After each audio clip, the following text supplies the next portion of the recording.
Welcome back, ladies and gentlemen. We return. Last time we left off, this party had managed to take down a couple of goblins, or rather just one goblin, who had some weird daggers on him and seemed to turn a strange shade of red. After kind of stumbling upon a what appeared to be either a raid or some sort of assassination on a few frost giants, the party alongside the giant fiery boar named as Sharoon would manage to take down what was left of a small gloom outfit, or what they assumed to be a small gloom assassination. Having Seeing this, the party wisely decided not to continue to follow the tracks into the snowstorm, heading further east, and instead deciding to follow with Sharoon back to warn Utham of the impending peril that was coming. However, after a few failed rolls and a couple of skinning attempts, the party arriving to explain to Utham would find themselves almost left to their own devices as Utham disappeared to prepare for combat and a potential raid. Well, poor Kesnanok. Kesnanoch?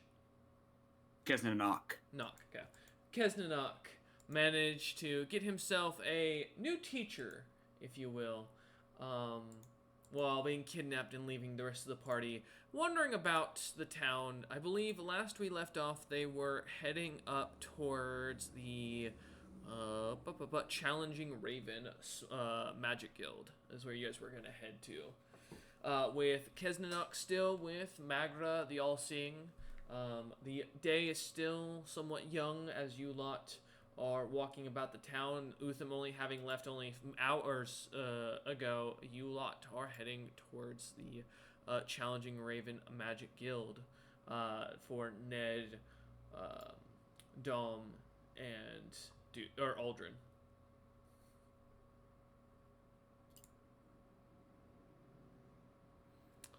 If I have to whisper, it's going to sound worse than this, so I'm just going to make it clear that so you're kind of signaled to come off mute, gentlemen.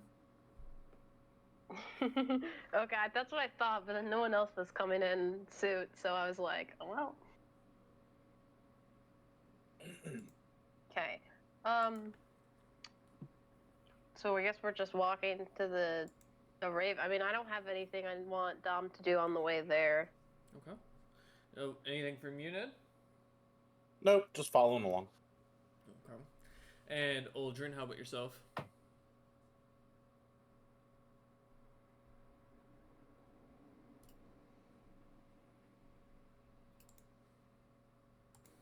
Alright, so as I was saying, Aldrin, did you have anything you want to do on the way to the Challenging Raven? I'll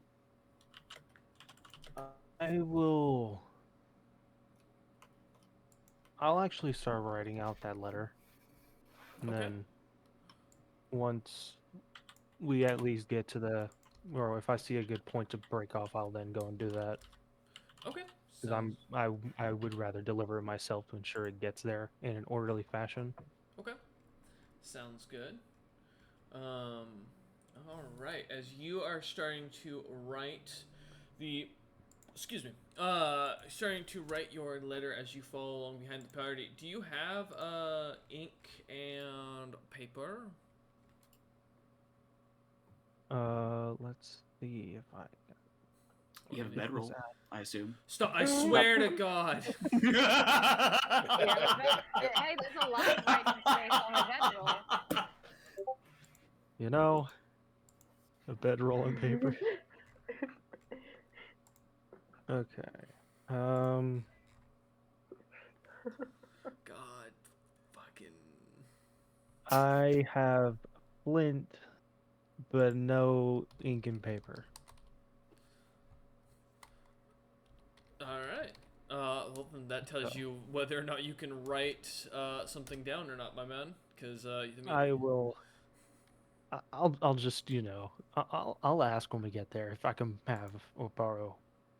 No, if I can have. Do you need to borrow my bedroll? Piece of parchment Ooh, with ink. spicy, Dom. I didn't know you were that That's Mm. okay. Maybe sure, we another gotta share time. warmth in the cold. You know how to. Well, I respect the sentiment. Maybe another time. Okay. I'll share the bedroll.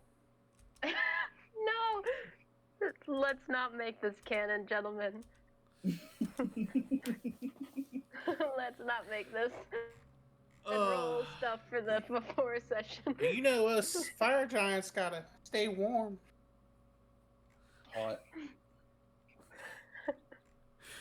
Alright, the Um, raven, the challenging raven, even. Yes, as as you livenly joke, walking down the street, kind of now at this point on the second tier of the road, with the lower tier and the central like little gardens in the main road. Many of the frost giants seeming to be very on edge as you see them running back and forth. Many not seeming to really pay attention to you a lot, whereas before they used to give you somewhat of a little bit of a wide berth when you were walking about. Now, almost as if you're going invisible, so they seem to bump into you without even noticing, apologizing as they run by. As you lot come to this small, like very simple, like oak-looking wooden door with the walls made of a slightly darker oak, windows of almost pure gemstone depicting something of Utham casting a spell from a staff. You see on the front sign the symbol of open in giant, and a couple of raven skull and some bones kind of bouncing off each other at the door to almost like to work as a chime. Door seems to be closed as you stand there looking through the gemstone windows. You can see a quite large looking fire giant going about with moving some potion bottles, mixing some vials together, and little clouds of smoke puffing out of them.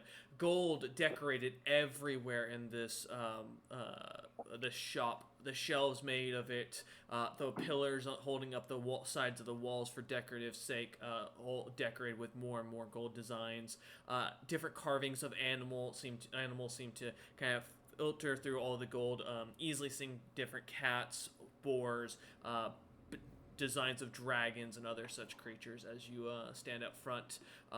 You don't see anybody in the store, but the owner seems, or the shopkeep seems to not even notice you as you stand at the front of the entrance. Is the door locked or just shut? It's just shut. Then we go inside. If it's not locked, Dom's not gonna. Yeah. Pushing the door aside, you hear the bones kind of start to smack against the door, and as soon as they do, it suddenly caws out all around you, causing many of you Hello? to kind of... Hello? Uh-oh. Did we lose Dom? Let me see. We lose you. Oh, welcome back. Are you back?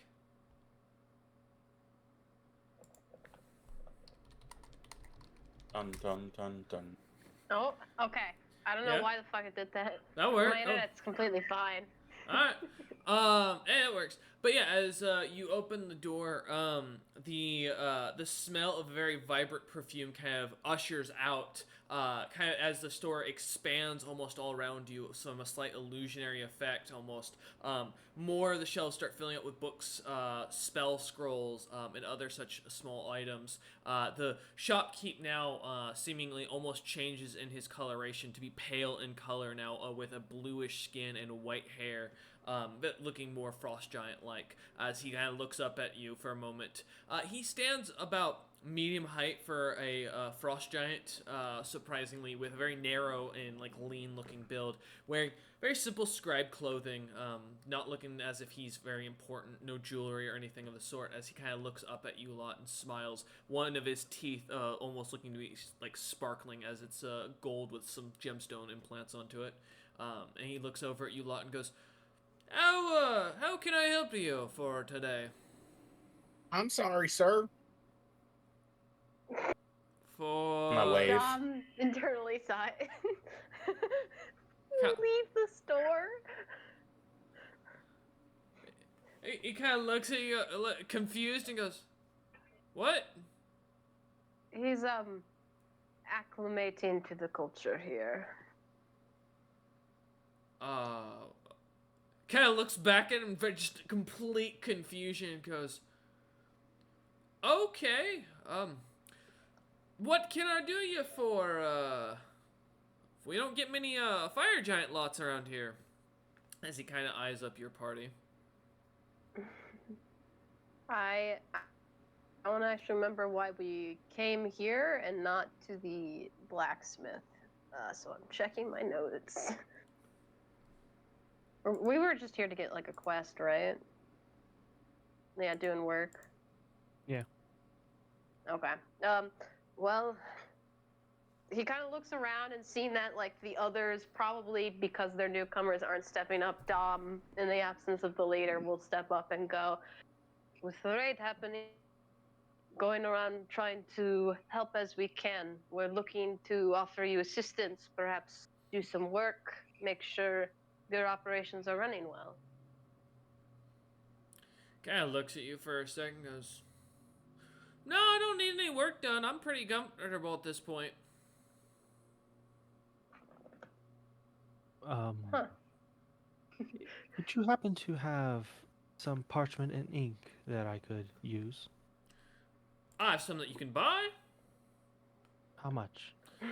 Well, ink is about 8 gold pieces for about a vial of the stuff, and parchment depends on what you're looking for. If you're looking for parchment itself, it's only 2 silver pieces, but I'll sell you a piece of paper for about 4 silver pieces. I'll let you ride on my bedroll.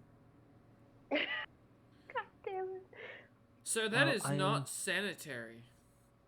I intend to send this to someone of utmost importance, so I imagine the Oh. bedroll is not the best option. You'll be wanting paper, a signet ring, and some wax too, then.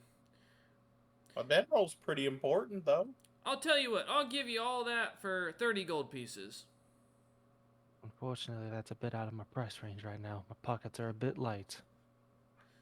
You kind of eyes up Ned's bedroll as you say that and goes, "Well, I guess your friends got an option, got that figured out for you then." As he kind of smiles, the golden tooth sparkling in the light. I guess so. Hootie like hoots and then tears a hole in the bedroll that I'm holding up. Oh yeah. As I the will owl take- tears it off, pulling and like some of the string kind of like not coming free for a moment as and finally as the owl pulls one last time, it comes off, ripping it as it stumbles to the side of the shoulder of Ned and kind of hands it off to Uldren. I will take it. And what is the bedroll made out of? Bedrolls, I believe, are made out of leather and wool for the most part. I believe so, yeah.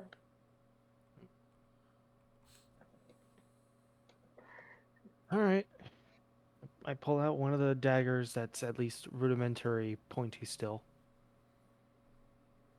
As you do, it seems to have a little bit of a couple of chips here and there, but it seems to still have enough of an edge. I assume you're talking about one of the ones you got from the goblin. Yeah. Yeah. As And you I'm do gonna- so, I will mention that you do notice that the merchant, who you haven't asked the name of yet, seems to be eyeing up the dagger now. You could sell the money for writing supplies.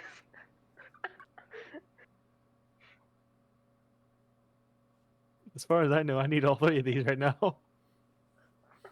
Still, I'm just laughing at the. I think Dom also is just kind of watching, not fearing, but very much like as if watching like kids trying to solve a puzzle or something. Like they'll get it, right. They'll get it eventually. Yeah, more concerned that you. I've gone won't on get to it. just like staring at the guy blankly with a big old smile. Hey, Caleb, it didn't you like, probably pick up looks like really 3 creepy, platinum but- pieces last session? I think the. As he's looking for that real quick, Ned, what were you saying as well? With the smile on your face as he's looking at you, almost kind of wondering. Oh, just blank like no emotion behind my eyes, just a blank smile staring at him. Head Like it's empty. probably terrifying, but Ned does not know that. Gotcha. As you kind of are doing so, you notice that he kind of looks at you and just kind of with the merchant and just kind of. Oh, it seems like he notices something's off, but he doesn't know what to say because he's still trying to figure you out. Hunter's right. I Oh do wait, no, have no, three- no, no, no. I think the 3 platinum was Monday. I believe it was the daggers are worth like 2 platinum apiece. Is what? They're worth a good amount, and we all got 2 gold for the mission last session for information. We all got paid 2 gold, in case you didn't add it yet. I haven't gotten paid yet because I haven't been there yet. Yeah, minus you, because you're Yeah. presumably alive. So I Presumably. noticed him. I noticed him staring at me with the daggers. Yeah, he seems to be eyeing the dagger mostly. Yeah. Oh, you interested in this? Well, it's not How every much would you- day you manage to find a magic item with from a gloom. As he kind of looks it up and down from across the counter. Yeah. How much would you be willing to pay for one of these? How about a trade? You said you wanted some paper, some ink, some wax, and a signet ring. Indeed, I do need that. You got a pen? I do not have a pen. No. You see him kind of like grabs it, sets it in a small bag, and goes, "All right, sealing wax as well." He goes, "All right. What he kind of looks at you and goes, "Are you willing to trade for an item, or no? Or are you not looking to sell it?" I'm willing to part with it. He goes, 1 second. "Okay." You said it was magic? Sorry, it is. I don't mean to interrupt a transaction, but the dagger does pertain a little bit to the gloom situation. So if you could tell us more about any magic, it might help Rig and Utham sort this out. He looks at you and goes, "I'm sure the Regan has already figured this out, but these items are quite rare, if you will." And he kind of looks at it. He goes, "It's, how do you put it? That is an item that is of one of the higher of their 5 elder clans. So that means that the item itself is going to have major worth." So then, wouldn't it be worth a little Probably bit out more? of character, probably way more than 30. But I'm not saying that in character. So then, wouldn't it be worth more than just this? Excuse me, do you have any donations for my grove? Give me a diplomacy check. Boy, surprisingly kind of okay at those. Oh, good. Dirty 20. He kind of looks at you, and you can kind of see the grimace in his face as he kind of slides over 3 copper pieces. Nice. He found that on the street earlier. It's not even like from his business. In his laundry. He looks over at you. Give him the biggest handshake. Kind of grabbing his hand forcibly and like shaking it. Look, you can feel his hand is definitely very soft and frail. As you kind of like let go of it, he kind of like pulls it back pretty hard and looks at you and like as he's like waving his hand there as if you bruised it or like were holding it too hard. Starts kind of rubbing it. He looks back over at Uldren and goes, I'm willing to trade these 3 pages, an 8-ounce vial of ink, an ink pen, and a pound of sealing wax and a signet ring for the knife. If you are not interested, you can take your business and your charity somewhere else, as he seems like kind of haughtily looking at you now.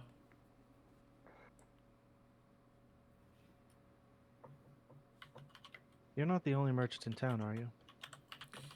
I am the only magic merchant that dares set up in this territory in this godforsaken land for its cold and freezingness, but yes. Quick question to interrupt. I'm aware of the shopkeep's name, right? I believe it was in the information you Yeah, I sent think I me, sent it correct? to you. Yep. Okay. I just want to check that it was information my character knows. So I think seeing the tension, will kind of Domnander will kind of step in and go, Gerso, I do apologize. He's not from around here, and we'll kind of turn to Aldrin and go, if the writing supplies are what you need, he has offered a fair trade. If not, we can go elsewhere. But I assure you, Gerso's business is very well respected around here, and kind of give a respectful nod to the shopkeep. You see him kind of puff up his chest slightly at that, and kind of looks like he just got a chip on his shoulder, and he goes, "That's right, you younglings need to learn these things." As he kind of like pumps himself up, still being very skinny and thin for this like average height frost giant with like dark skin. Yeah, is he like Dom's height, or is he still taller? Just out of curiosity. He would be considered average, which I believe would be somewhere around like what 20 feet tall. Okay, so still taller. Just checking. So yeah. But he Those are is. to kind of How smooth things old? over. How old is this giant? Let me. Probably older than us. see. Does that really matter? What do you like? What are you trying to Either ascertain from his age? Out of curiosity, this is more for what skill you'd use. If he's older than me, like visually, does he look older than me? He's dark with his darker skin but his white beard. You're not sure if he's older or if he is just a half breed, similar to many of your party. The appearance of him and the size of him, it's hard to get a look on him. You can give me a sense motive if you want to try and see if you can get an age on him. All right.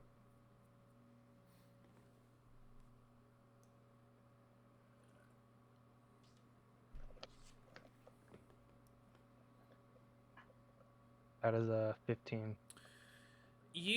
As you look him kind of up and down, you'd guesstimate him to be probably closer to Utham's age than your own. You'd probably if you'd have to guesstimate this gentleman, the reason for his size is as you're looking him up and down is because he's not a fighter compared to most of the other frost giants, from what you can manage to pull. Fine.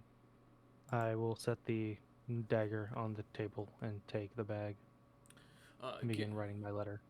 Gerso kind of smiles as he grabs it, and he kind of holds it up to the a little light spell that he has popped it up in the ceiling, and kind of looks at it and smiles and goes, "It even has still some of the original runes on it. This will catch quite a collectible item." Okay, and he kind of like puts it away in a box. Right. You were saying something about it being from one of the higher clans, correct? Yes, that is correct. Do you know the exact clan? We believe we know which one's involved, but any other clans' names would be helpful.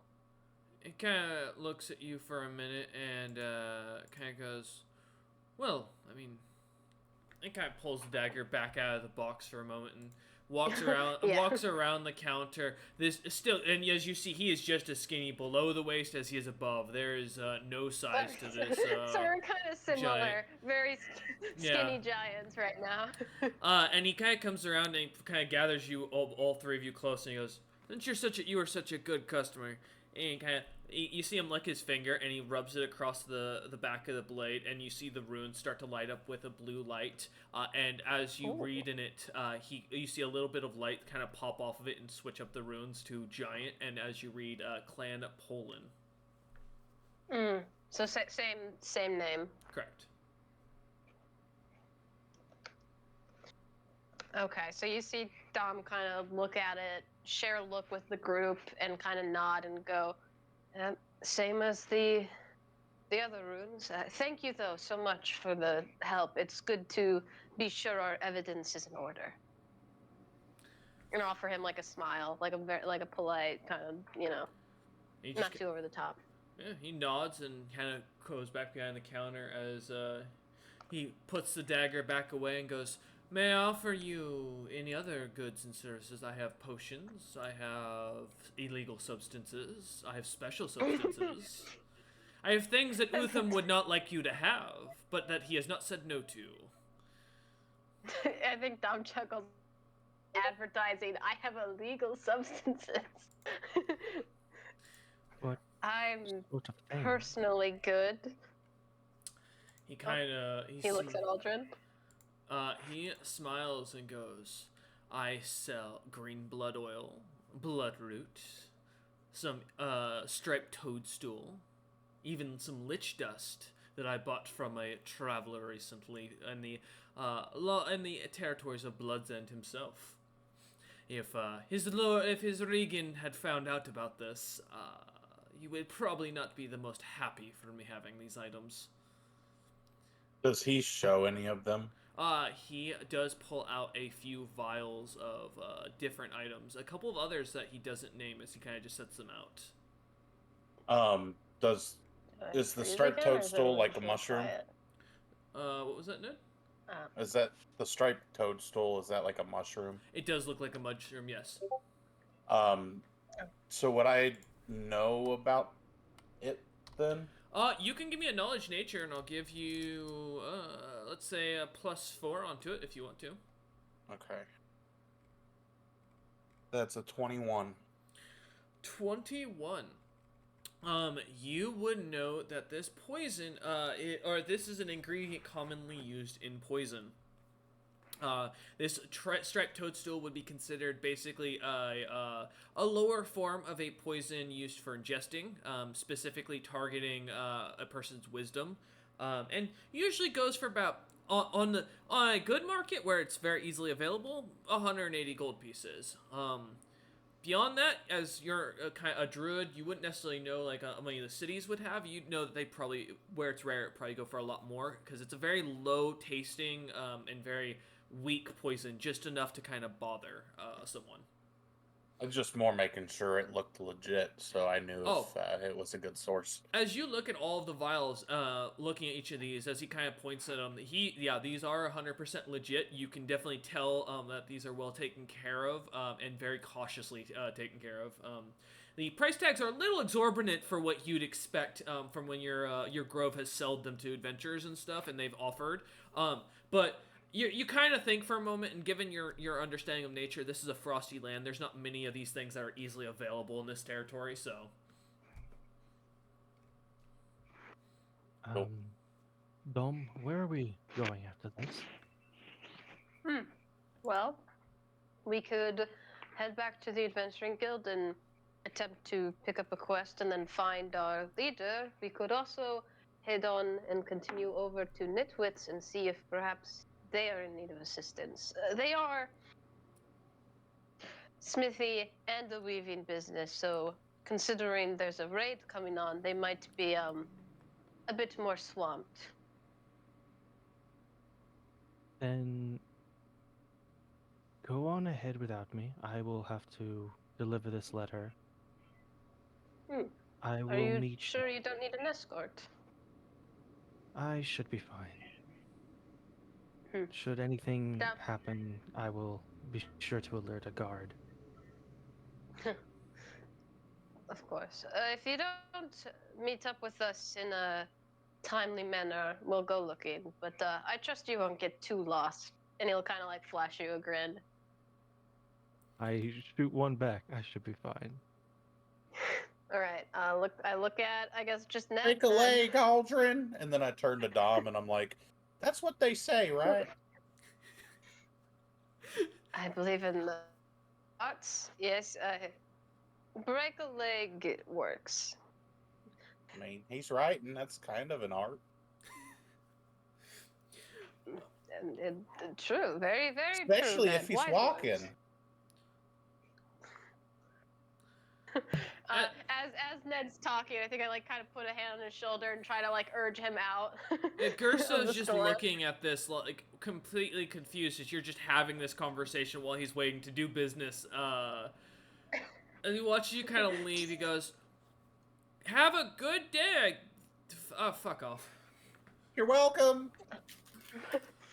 Dom just kind of flashes him like a smile of like an apologetic look and just kind of ushers Ned out of his business for his sake. Yeah, as Dom and Ned start heading off to Nitwitz, Uldren Yes. heads towards the castle. We're gonna pop over to Kesnanok. Oh shit! All right.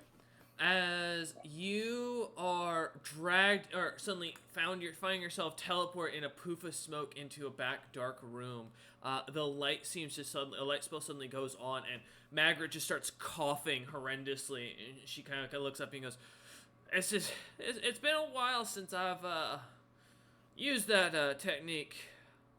It takes a lot of cool things. I gotta hit the button, the smoke's gotta go off, and then we gotta fall through everything. I gotta smack you with this. And she holds up like a little flower in her hand, and it makes it so it's all cool. It's an old system, but it always impressed and put on a theatrics for the kids. As she smiles, like feeling around the room. As you look around the room, you see what you'd expect of a medieval surgical or cleric's room. A bunch of herbs on the wall, shelves set up, surgical knives kind of laid out, cleaned, a big bucket of water that looks to be very clear, another that seems to be full of like a reddish color of liquid that you pretty quickly ascertain is some sort of blood. You see a goblin corpse laid out, or well, what you assume at first is a goblin corpse laid out on a long table, strapped down around the neck, both arms, and around the waist. As you watch as Magra starts like feeling around, grabbing knives, kind of cutting herself on one as she kind of pulls her fingers back, licks it, and like starts sucking on her finger and starts pulling out another one and starts walking over towards the goblin. As she looks on to you as you just kind of stand there. I guess I'll join her by the goblin. As you walk over to the goblin, she looks up at you and goes, "All right now, dearie, here's what you want to do." And she starts kind of cutting into the center of the stomach of the goblin as it starts horrendously screaming. Oh, it's still alive. Yeah, as you watch as it suddenly, its eyes go wide open, its skin starts going red, its mouth starts foaming, and it starts screeching at the top of its lungs. And Matt Yeager, you see kind of suddenly, like, pulls out, it kind of stops, takes the knife and switches it from, like, a cutting motion into, like, going straight down, fully like in a fisted hand, and slams it straight down into the chest of the goblin. The goblin continues to twitch and move and scream as she does so, as she kind of steps away, kind of comes back a few seconds later with a herb and shoves it into the mouth of the creature. As it bites her hand, you watch the goblin go from red to green once more, and she looks over at you and goes, "So that's how you deal with it. You took notes, right?" Stab it in the chest, put herb in mouth. What was that herb, I might ask? Oh, they grow down in the tunnels beneath. They're called. Well, this is a mix of Mana Fungor and Vitalis Spora. I'll post it in chat. Don't worry. Yeah, I was like, I'm gonna try to spell that in my mind. She goes, "These are a very common mushroom found in the Underdark that are used in conjunction to their flower variants in potions and healing and practices. The only difference is they're somewhat more potent because, most often more poisonous. So what I just fed that thing is a mixture of poisonous versions. Very potent, very thick. So in theory, he was either going to die or he was going to become very healthy and very magical, and we would have both been killed." And she just kind of says with it, almost without a second thought, as she goes back to grabbing a knife. Huh. And she kind of turns back around and goes, "So, I think," and she kind of like twists the neck, and you hear an unnatural cracking sound as the head slightly screeches for a moment as the last of the air kind of falls out of it. And she kind of turns back around and goes, "See that?" As she points at the neck. Give me a search check. For sure.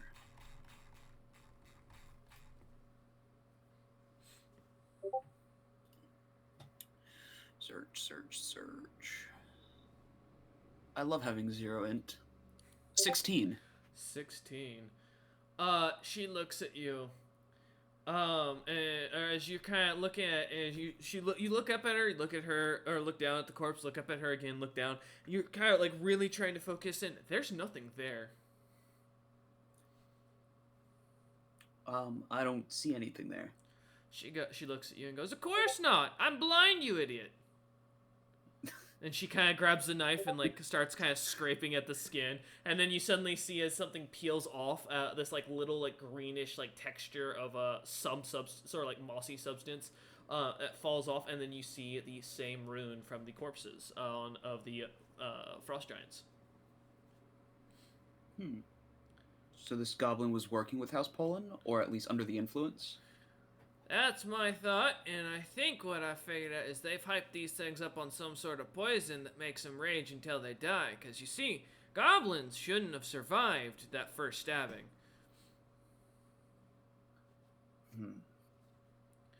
My guess is if you lot are gonna go down and hunt those things for me, she continues, she goes, then you need to know this. Now, these creatures might have poison on their knives and blades, so anybody who plays with those knives or that sells those knives that they don't know what they're doing, there's a little button at the bottom of the runes that when you activate the runes, it releases the poison onto whoever's holding the handle at that point. And which would induce the rage in the goblins, but who knows on whoever holds it. Oh, it's potent enough to do, from what I know about Clan Poland, it'll probably be potent enough to put a storm giant in a rage. I mean, for days. Imagine if this stuff gets let out into the market, like sold to anybody. I couldn't imagine what this could cause. Man, I hope my party mates don't sell the knives they found. She looks at you and goes, oh, they found some knives. Oh, Utham probably took them or he confiscated them. He's pretty well and knowledgeable. He wouldn't let something like that into a city unless he's got a plan. Huh. She starts chopping up the body a bit more and goes, so this is goblin anatomy, and she starts pointing out. Goblin Anatomy 101, let's go. I'm ready, teach. Yeah, give me an intelligence check real quick. Which is just a d20 plus 0, I guess, 18. for you. Oh, 18. 18, nice. You gain a permanent +1 to your heal, and you now have the understanding of how to kill goblins more effectively, meaning all your attacks on goblins will now do double damage. It's fucking sweet. Alright, I'll put that on my notes. +1 attack to all goblins. As you spend the rest of the night basically studying from this gal, from Magra, she continues to dress down, cut up. It takes the full night to even get this +1, and it takes a lot of struggling as you go into this Kesnanok walking through it. Learning more and more about the goblins, you get a very good, clear understanding of the creature. As you spend the rest of the night there, we'll pop back to you in a moment. Uldren, let's start with you. So we pop over to you walking down the main road, having just left Ned and Dom behind, heading back towards Nitwit's. A shop you have yet to really visit or really have heard of. You following the main road, the castle, the central castle to the city is pretty clearly seen. You start heading in that direction. A couple of guards kind of noticing you, many of them kind of giving you a bit of a wide berth, leaving you somewhat alone. As you get closer to the castle and find yourself at the small little bridge that goes over the more decorative than actual practicality of a moat that has been set up to block or separate the castle from the main city. You look over, kind of looking around. Give me a spot check to see if you notice anybody following you or anything out of the ordinary.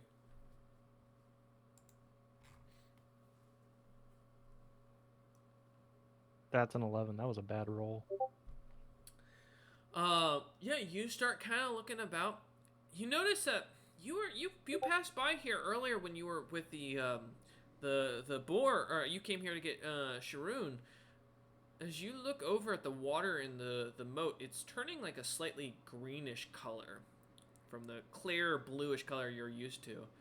Kind of catching your eye as you watch it. The river, or the moat, almost as quickly as you notice it, seems to turn to the solid color. And then just as quickly seems to turn back to the same color it was once more.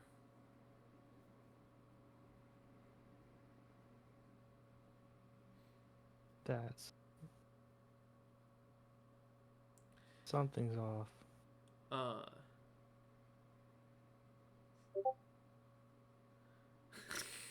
Is there anything you'd like to do, Uldren, with that information, or are you going to continue to head into the castle?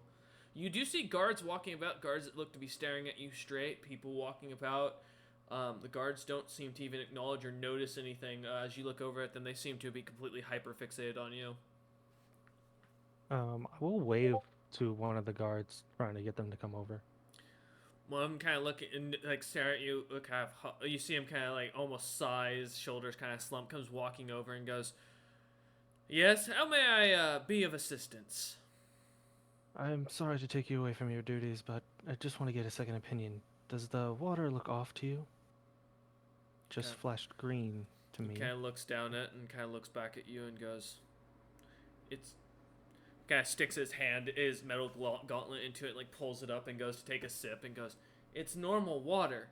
And as soon as he says this, swallowing hard, you watch as his throat starts turning a purplish color with a little like spider-like web sticking out, following the nerve endings in his throat, and seems to like he grasps at his throat and falls over.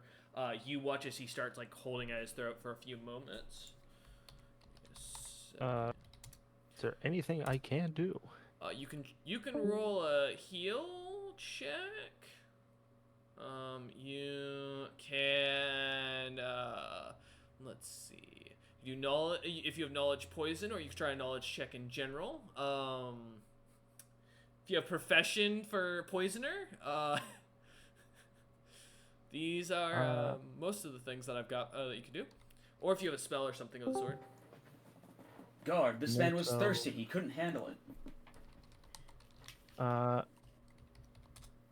My heal and knowledge are the same thing, so...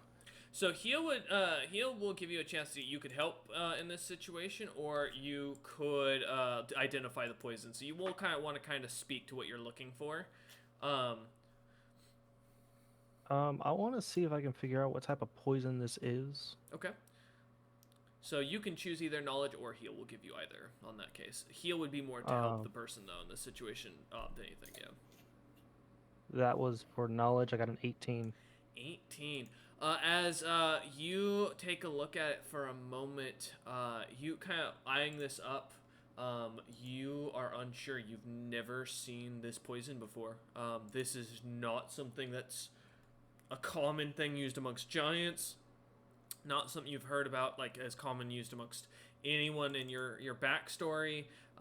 This is not like this a poison that works that quickly and against a creature that is theoretically supposed to be that constitutionally sound, if you will, or rather fortitude sound, if you will.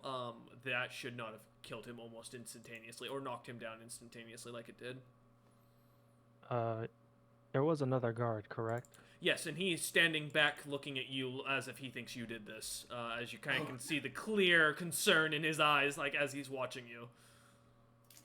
I will tell him, well, don't just stand there. Go and get a cleric to help this man. Yeah. As I will try to now heal or stabilize the best I can. He kind of looks at you. I'm going to have him roll real quick to see if he can...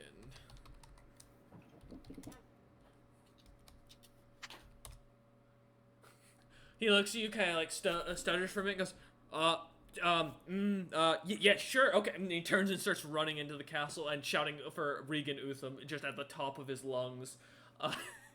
Well, you know what? It could have been worse. He could have actually thought that Caleb did it and killed him. A few minutes go by as you're looking down at him, Uldren. What are you trying to do as this man's like you can see he is like grabbing his throat. You can see the colors leaving from his skin. You're at this point not sure if he's even alive or dead. I want to think like, okay, well, him swallowing it, if I can somehow remove the water from his stomach or just his body in general, so... Guards, dehydrate that man. Dehydrate this man now. I guess I'll do the Heimlich maneuver because I'm not taking a chance with CPR. Okay, give me a strength check to see how how well this goes. I got the 16. 16. You kind of get behind him, push him forward. You can feel you feel his weight like fully heavily onto you, leaning back. Noticing his arms are no longer moving at this point. You start grabbing, like kind of trying to lift him up somewhat to where you can get behind him fully and start trying to basically perform the Heimlich.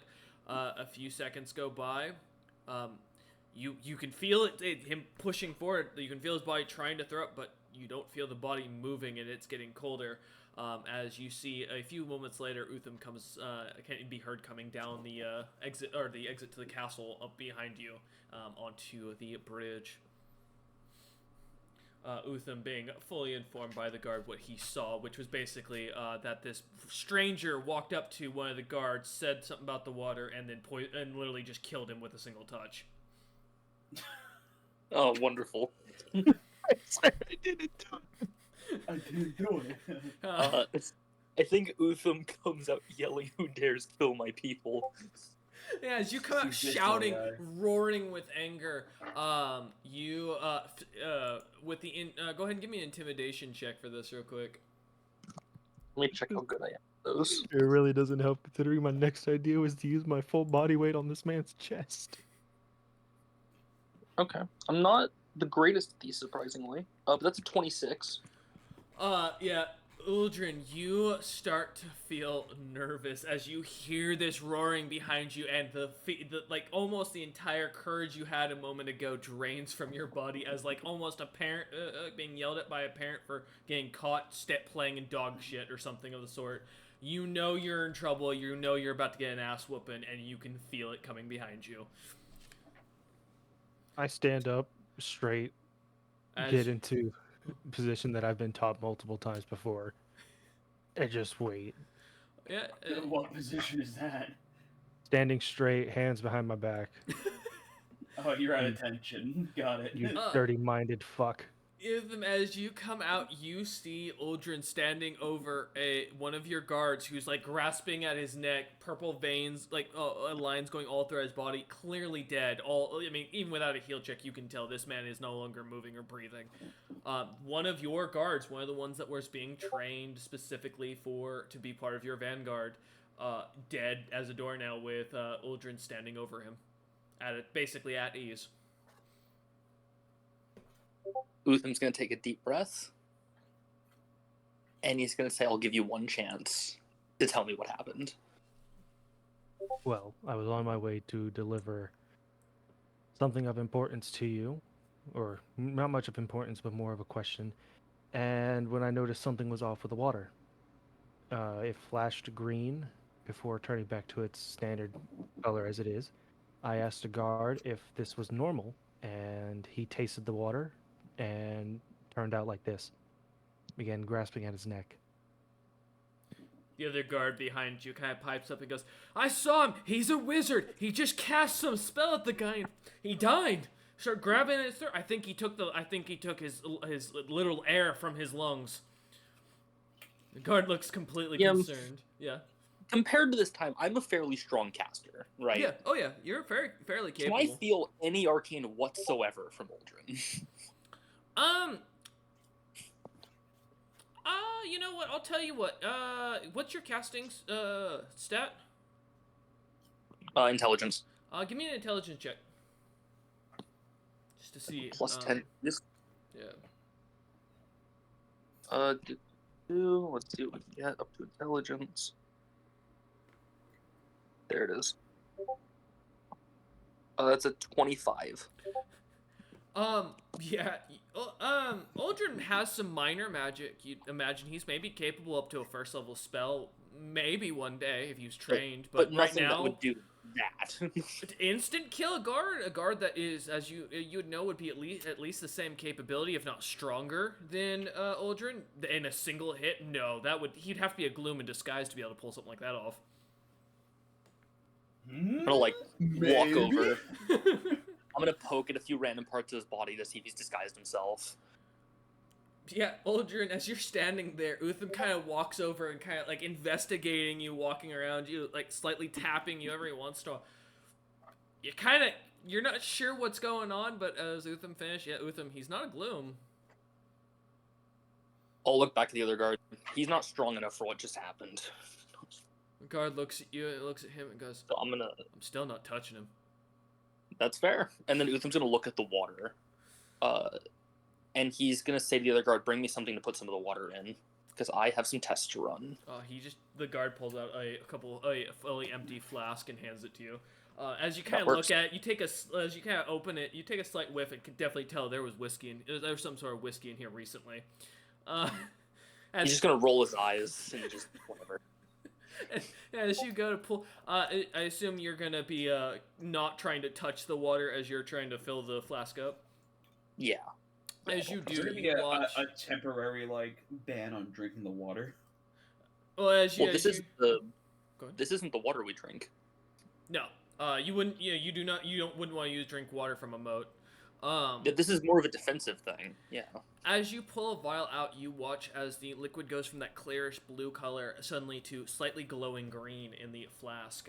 As you cork it back up.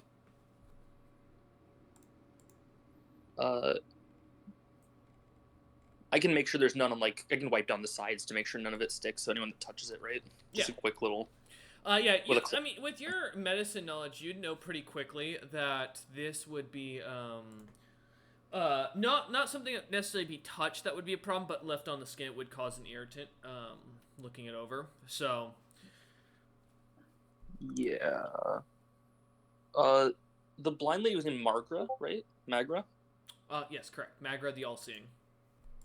I will give this to the guard and say deliver this to Magra to figure out what the poison is. He looks at it and goes, Can I taste it?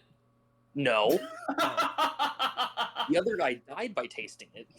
Yeah, you got a point there. He kind of puts it on his belt and kind of wraps it up in a thicker cloth around it and goes, I'll get right to it, Regan. And he kind of starts, like, running at a fast sprint off as the metal armor kind of clanks behind him.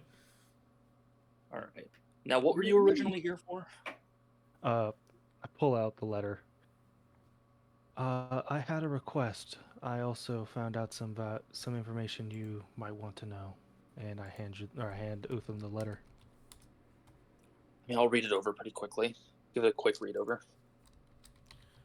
All right. Have you sent then this to him before? Read it out LJ? loud for the class. No. He No. sent me all but the last thing he said he added to the letter. Okay.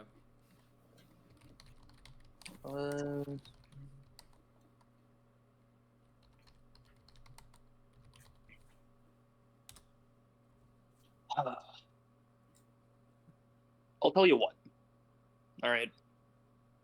I've been training some smiths who need practice.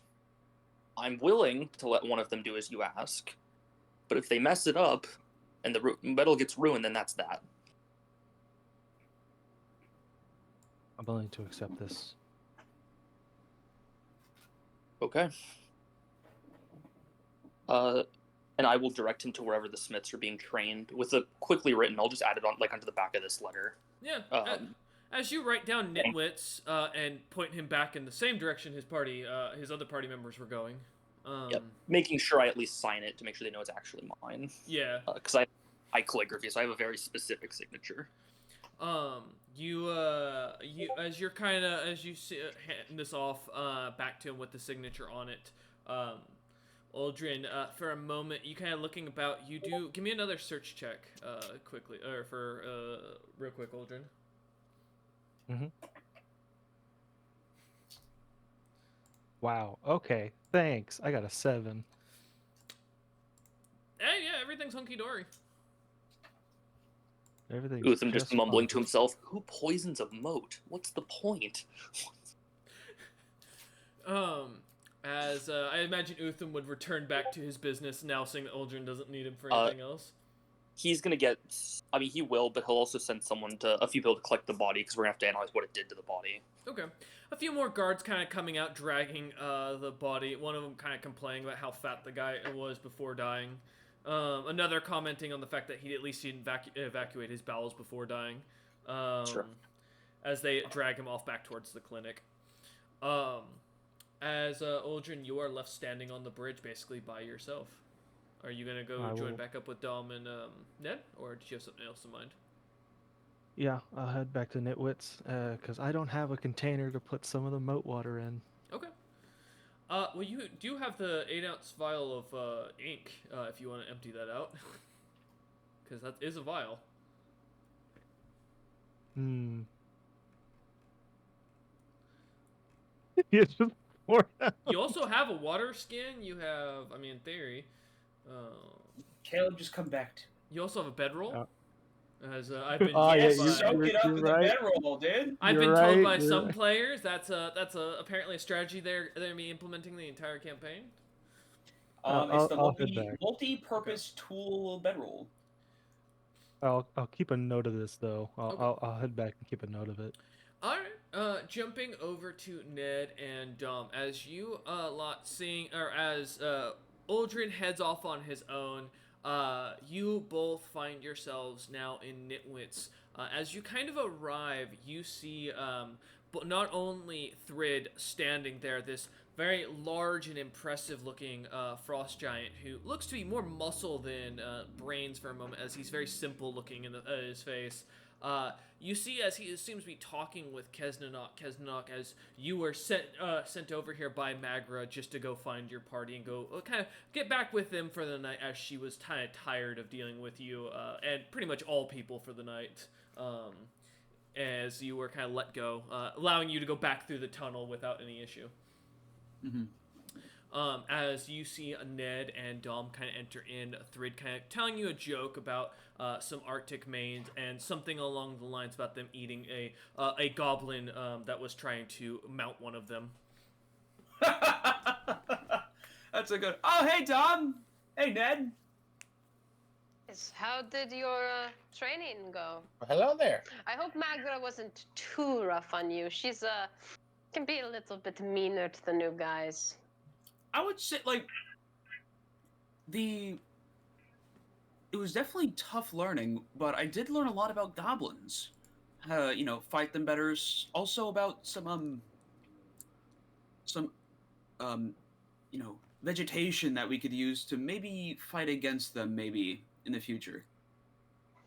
Well, that is good to hear. I'm glad you found useful information. Very much so. Thrid looks I'm very over happy. at Dom and Ned and goes, I haven't found a man like this in so long. It's nice and refreshing to meet someone who's so good looking, but is still as strong as any other smith, as he kind of pats Kesnok on the back, slightly kind of jostling him forward a little bit with his big hands. But as he looks over at you, Dom, and smiles. I'm glad he's useful because our reason for coming here was to offer you assistance given the upcoming raid, and I'm sure the hustle and bustle that has come through. Well, I do need more silver. I still need those rock heaps I was telling Utham about. Utham still hasn't listened to my request for a breeding pair of 2 of his rock heaps. Keeps telling me no. Dom, I need you to go and explain to him that the only way we're going to find out that if I can turn these things into a living saddlebag of just nothing but mineral and ores that we can get from anywhere, then he needs to hand them over. I can't keep sending the letters. I know he's burning them at this point. I can see it when I send them with magical inscription on them that they're being burnt. Tom kind of like bites down and chuckle and just like nods like, the next time I see him, I'll be sure to voice your complaints about our failure in the mailing system. Thank you. Yeah, it's not much. Is it that much to ask in this day and age for him to be able to go and just respond with a simple no? I know he told me 35 times no, but the 36th time is the charm. You think Tom's just like kind of listening with a wry smile, like probably kind of used to stuff. I imagine them used to behavior like this from this guy. For the most part. Nothing out of the usual. Mm-hmm. Yeah. Well, you said you needed silver? Yes, I did. I need silver from the mines. I'm making some swords for the young guards. We've got a new guard that just got joined on with that Vanguard unit this week, which was fantastic. He Oh my. As a family. brand new to it. Very good guy. Sweet dude, saved a kid from a well from falling in a well last week. Fantastic, man. But him and his Always lot. kids and well Yes. these days. That's the problem. They freeze over, and then the kids get stuck in them, and then it's a whole drowning thing. Then the well's a problem. Then Utham yells at the locals again for the fact they've drowned another child and not put the guard rails like he said. It's a problem. Ah, Mhm. I've lost 3 of my sons that way. Before you ask, no, they were not children. Yes, they did drown themselves. Yes, I know that they have turkey brains. I was told that by Utham as well. He told me to stop breeding with my sister, and I don't know why. My father did it. My grandfather did it. I don't know why. You know, it's fully normal. Kind of sharing a Wait. look with Kesnag at this Did- point, wondering if that's how he's I love reacting. I don't mind part. Listen, You it know, Oh, Chaston, I have a question. How does it feel to know that you're ruling a whole bunch of inbreeders? Just this guy and his family. Utham has 3 times the intelligence than almost every other frost giant. he is surrounded by idiots every day, every It literally night. started. I'm surrounded by idiots. Yeah, exactly. As you are saying this, you hear as Uldren comes up, kind of comes knocking in, heading in with a piece of paper in hand. You see his third kind of looks over at him and looks at him and goes, "Oh, are you Utham's message boy? Did he finally get back to me about those rock heaps?" No, I'm here to deliver a request from Utham. Oh, Grant- he or sends granted by me Utham. requests, but he ignores my letters. I'm glad your leg's okay, Aldrin. Yes, thank you. You didn't break it. I did not. I thought So- breaking it was a good thing. Shouldn't we be sad about that? Also, kind of looks at Ned with amusement. I don't know how big this room is, but you guys notice Ned doesn't really go much farther in than just inside the door. Yeah. It's quite a wide shop. It's about 40-foot deep shop and about 50-foot wide. The ceilings are near about 30 feet in height here. Now, this is a building with another building stacked on top of it on the above ground, or on the next street up above them. But for the most part, the place is pretty spacious. Much of the smithing equipment seems to be in a back area behind a door that's been locked off or shut off from the main shop, where he's just got mostly some general basic weapons, armor, and clothing. He also seems to have some different pieces of fabric, some leather from some monsters that he's selling. Very basic items, nothing that looks to be insanely magical from what you guys can see. Yeah, I can imagine most of the buildings in this town are going to be, capable of holding at Taller least, than us. Yes, mini yeah, fire Yeah. giants. definitely fire giants. Like, it's made for frost giants, which are averagely larger than Frost fire giants are the biggest of the giants, yes. Yeah. It's the one city besides like a fire giant city where we don't have to worry about hitting our head on things. Storm We do have giants to are worry also about reaching the shelves, though. Actually- Reaching the shelves has now become an issue. Third looks at each of you and goes, what do you need? So, what do you got for me there, then, young messenger? Because I have a message for you to take back to Utham if he's got a request. Is it a middle finger? No, I might tell him I'm gonna keep those silver swords. He's not gonna get the order if he doesn't answer my request. If he's gonna turn me down, he needs to turn me down like a man. Oh my god, he's gonna die. Imagine if Utham's in the doorway, just like, I heard He's you like, talking okay. shit.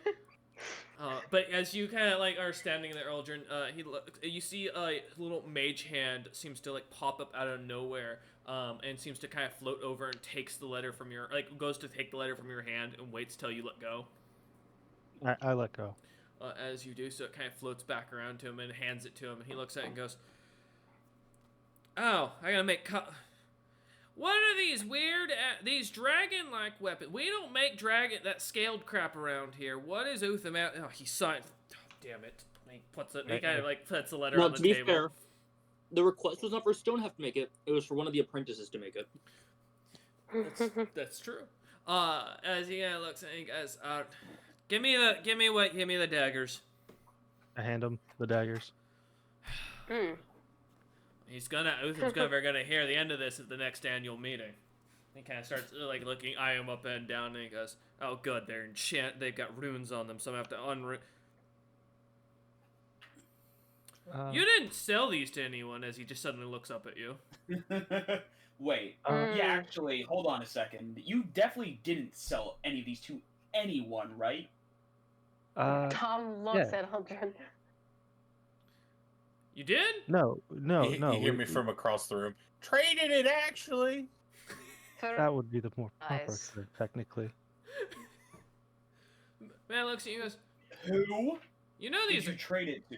these are Kurt. Thread just stops as Kesnok kind of says that and kind of looks at him like as if Thread's kind of gone quiet. Gerso Goldmaker at the Challenging Raven was interested. He mentioned it was from the Gloom. Found it to be a collector's item. I take it they're bad. Eyeing the daggers, Aldrin just handed over. So you gave a weapon from a clan that uses poison to some guy. As you say that, you hear, "Ow! What was that?"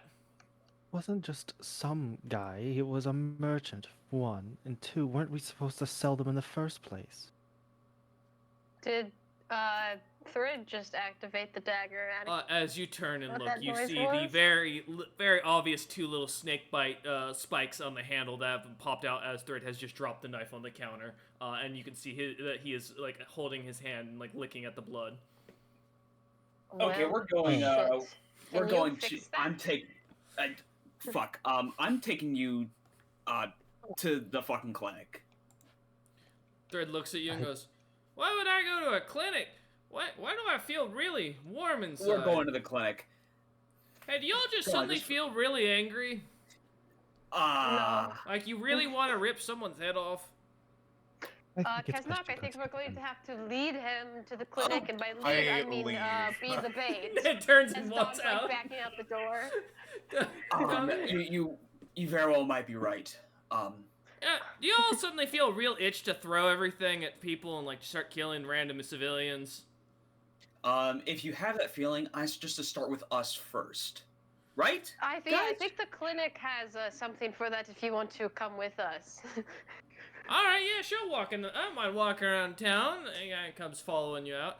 Yeah, and you start to see his skin starts turning brighter and brighter red. Yeah, I heard there's a lot of innocent civilians over at the clinic. And why does my mouth taste frothy? And where did the green guy go? Like, why is he hiding around the corner? Dom looks at Kesnok and goes, "Then I'm here to help you with him, or should I rush off to find Utham? Because someone needs to find Utham." I'm on it. You hear him like I down just the take street. off.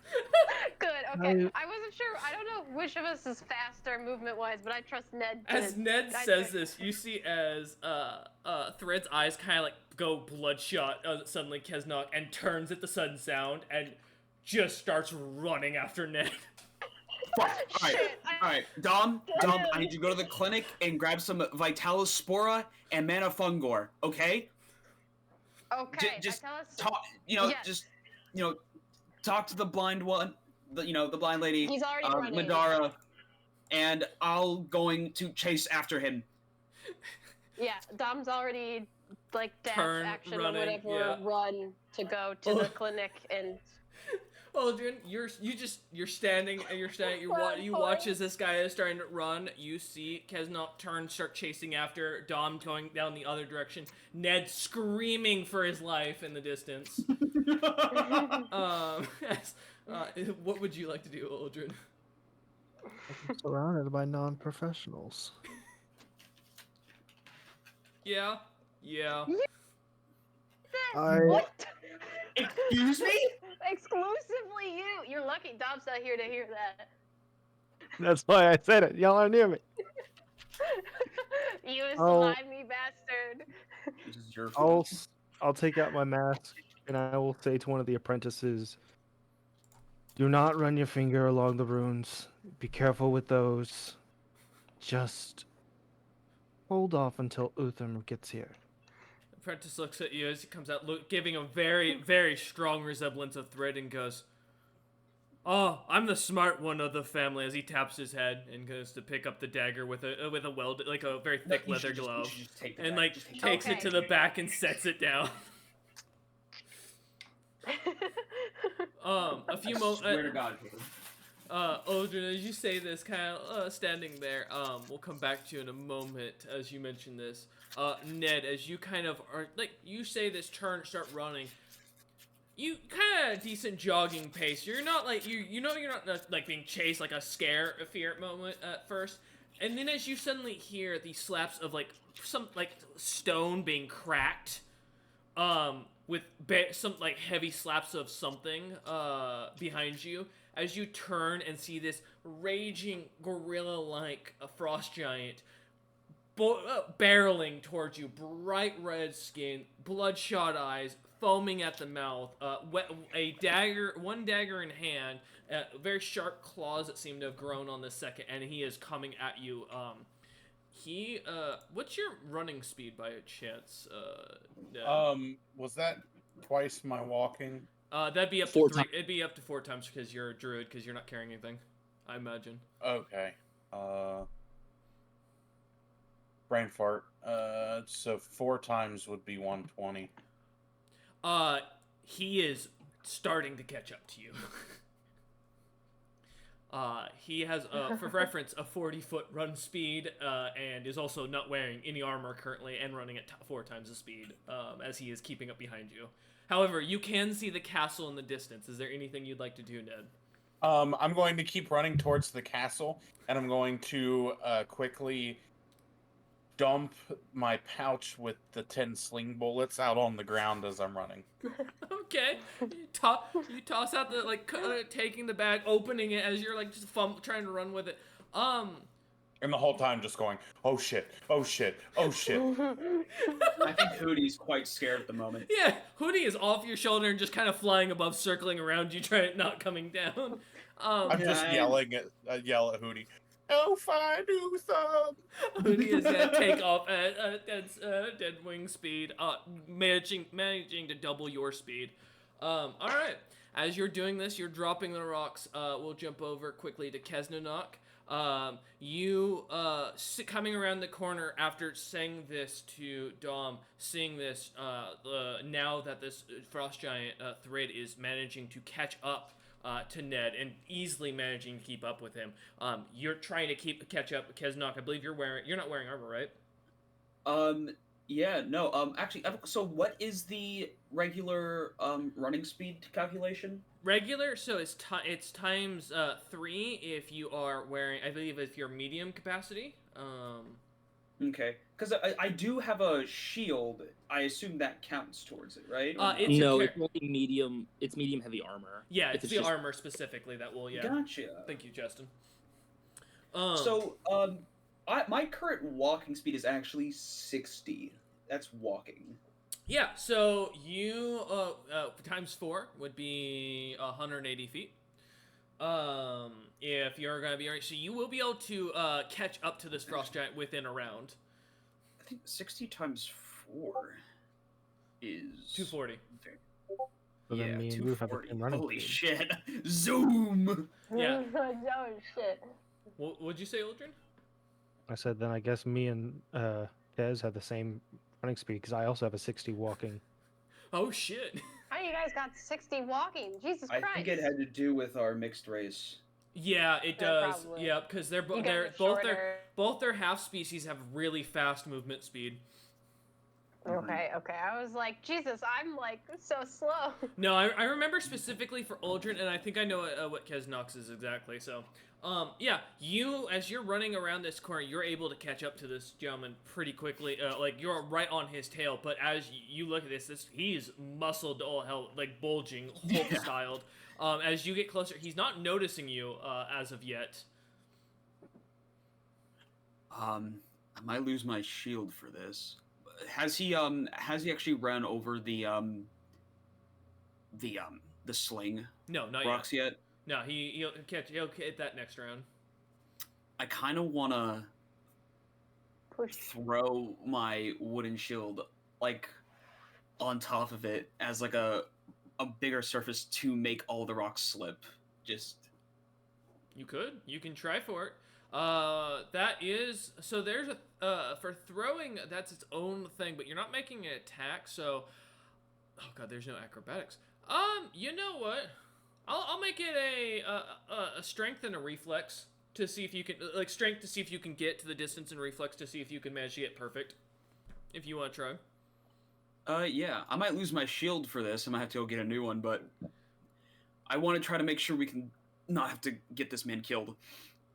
All right. So as for the strength, a 10, Okay. and for the reflex, I don't have a reflex thing to. Oh, wait, never mind. No, it's a save. Never mind. Yeah, it's a save. I was that's like why. I was looking in the skills. Yeah, you're good. No, yeah, no worries.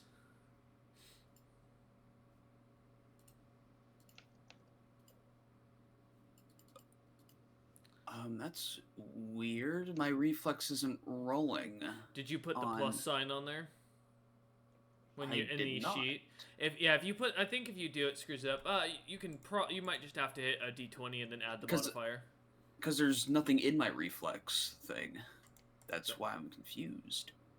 That's not. But yeah, I'll just roll something that's equivalent to just a 20 with like a +0 and then add 2 to it. Yeah, one sec. Let me. Well, no, you should have. You have a +2. Yeah, I know. Yeah, but that's because I have a +2 to Dex. Yeah, because you're a cleric. You don't get any more on your reflex. You'd only. I know. Get... I'm Oh. clicking the button to roll it, and Oh, it's okay. not rolling. Okay, gotcha. It's not an issue of something that's in there. It's just that it's not rolling. Okay, gotcha. So I'm just gonna roll something else. Yeah, you can do /roll command in the chat if you need to. And or I'll just roll my Dex. I was gonna say you also if you have physical dice, you can also just use that.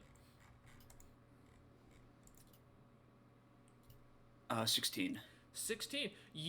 As you manage to throw the shield at first, try and get it in one hand, like almost frisbee it around him. Managing to realize that wouldn't be a good idea, you decide to kind of change up your method with two hands and chuck it as hard as you can. Managing to get it onto the sling ammo right as Ned is running in front of it, just barely dropping it, almost hitting Ned as he's going in forward. It lands on the rocks almost perfectly as you watch it land.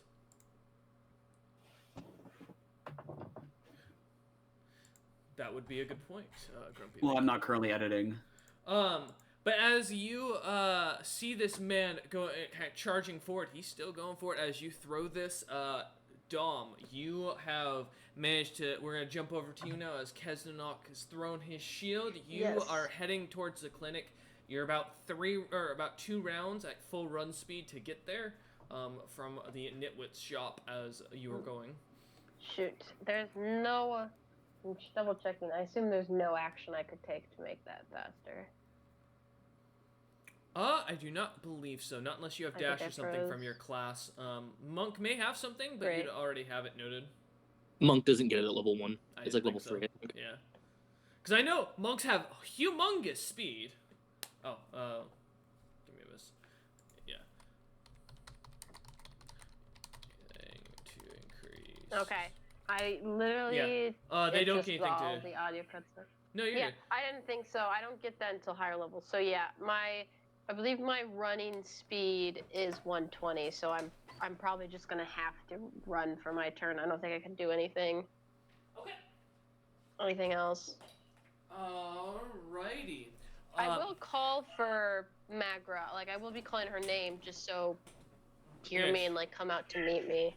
Okay. And that's and it's gonna take 2 turns for Maya to get there by using like both like the attack action and a movement to run, right? Correct. Okay. Yeah, that was the assumption. it's Because pretty far. I assumed Dom wouldn't be like stopping and then like grabbing someone Throwing or anything like fists that. at random people. Yeah.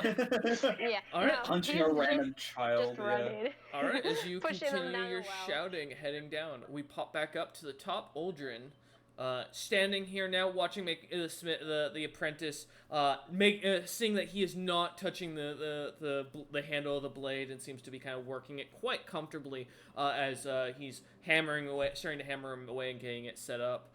You stand out here, seeing your party having just taken off in all directions. What would you like to do? I'll put on my mask and dart in the direction I saw them running in. Which one, Dom or after the guy or after Thrid, the frost giant that's going mad?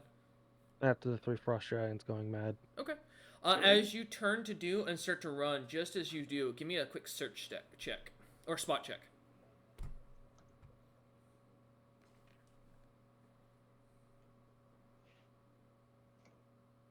18 for a spot. 18. You suddenly hear the sounds of crashing glass and wood cracking right beneath you. Am I on the 2nd floor? You are on the second floor. That is correct. I will head downstairs to go and check it out to see what's going on. As you kind of hop over the rail down straight as you look in or look around, you suddenly see a very large and now very hulked out gold, very covered in solid gold armor, solid gold plate for to be specific. Gerso Goldmaker, and he is slamming and throwing other frost giants in the store that are standing in front of you. Oh boy. As you look at him, he seems to have not noticed you currently, and is like currently back at cornering a merchant in one of the in the shop.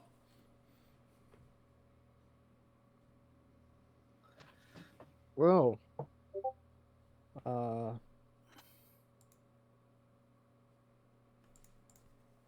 I guess I will do what I can to try and lure this guy to follow me, and then head after Hez and them clearly to the clinic. Okay. You how are you gonna get his attention? Is there anything small near me that I can throw that is broken? There's glass. There's chunks of wood on the ground. There's some some gemstones. I'll grab a shard of glass and stab him with it in an open socket. Okay. As you do so, kind of walking up to him, make, I think that'd be considered this is improvised. What would be improvised for you? I don't remember what the modifier is off the top of my head. Give me a minute. There we go. Let's see, give me one moment to pull up that real quick, because there's something specifically for it. So Caleb, those writing Yeah. utensils, huh? Oh Okay. yeah, those writing utensils. So, Oh, it's a simple letter yeah, you go ahead and press. roll an attack, as if you were doing an unarmed attack. Okay, that uses my strength modifier, correct? Yes, correct. All right. Let's make sure that's the right modifier, not a plus 11. While I would love that. Hit the 12. It's 12. So that'd be an 8 because you have a -4 since I assume you don't have the improvised weapons feat. Correct? No, Go. I do not. So yeah, as you pick up this shard, grabbing it off the ground, and like come up behind and like, are you throwing it or are you trying to stab him with it to be for reference? Oh, I'll stab him with it. Okay. You come up behind him, trying to stab into him with it. You feel as it kind of smacks onto the metal. And you kind of like try and bounce it on there again, trying to like smack it again. It doesn't seem to pierce as suddenly the head kind of turns toward to look at you. You do still have your movement, your most of your movement. Are you gonna, I assume, turn and run? Oh, I'm dashing the hell out of there. Okay.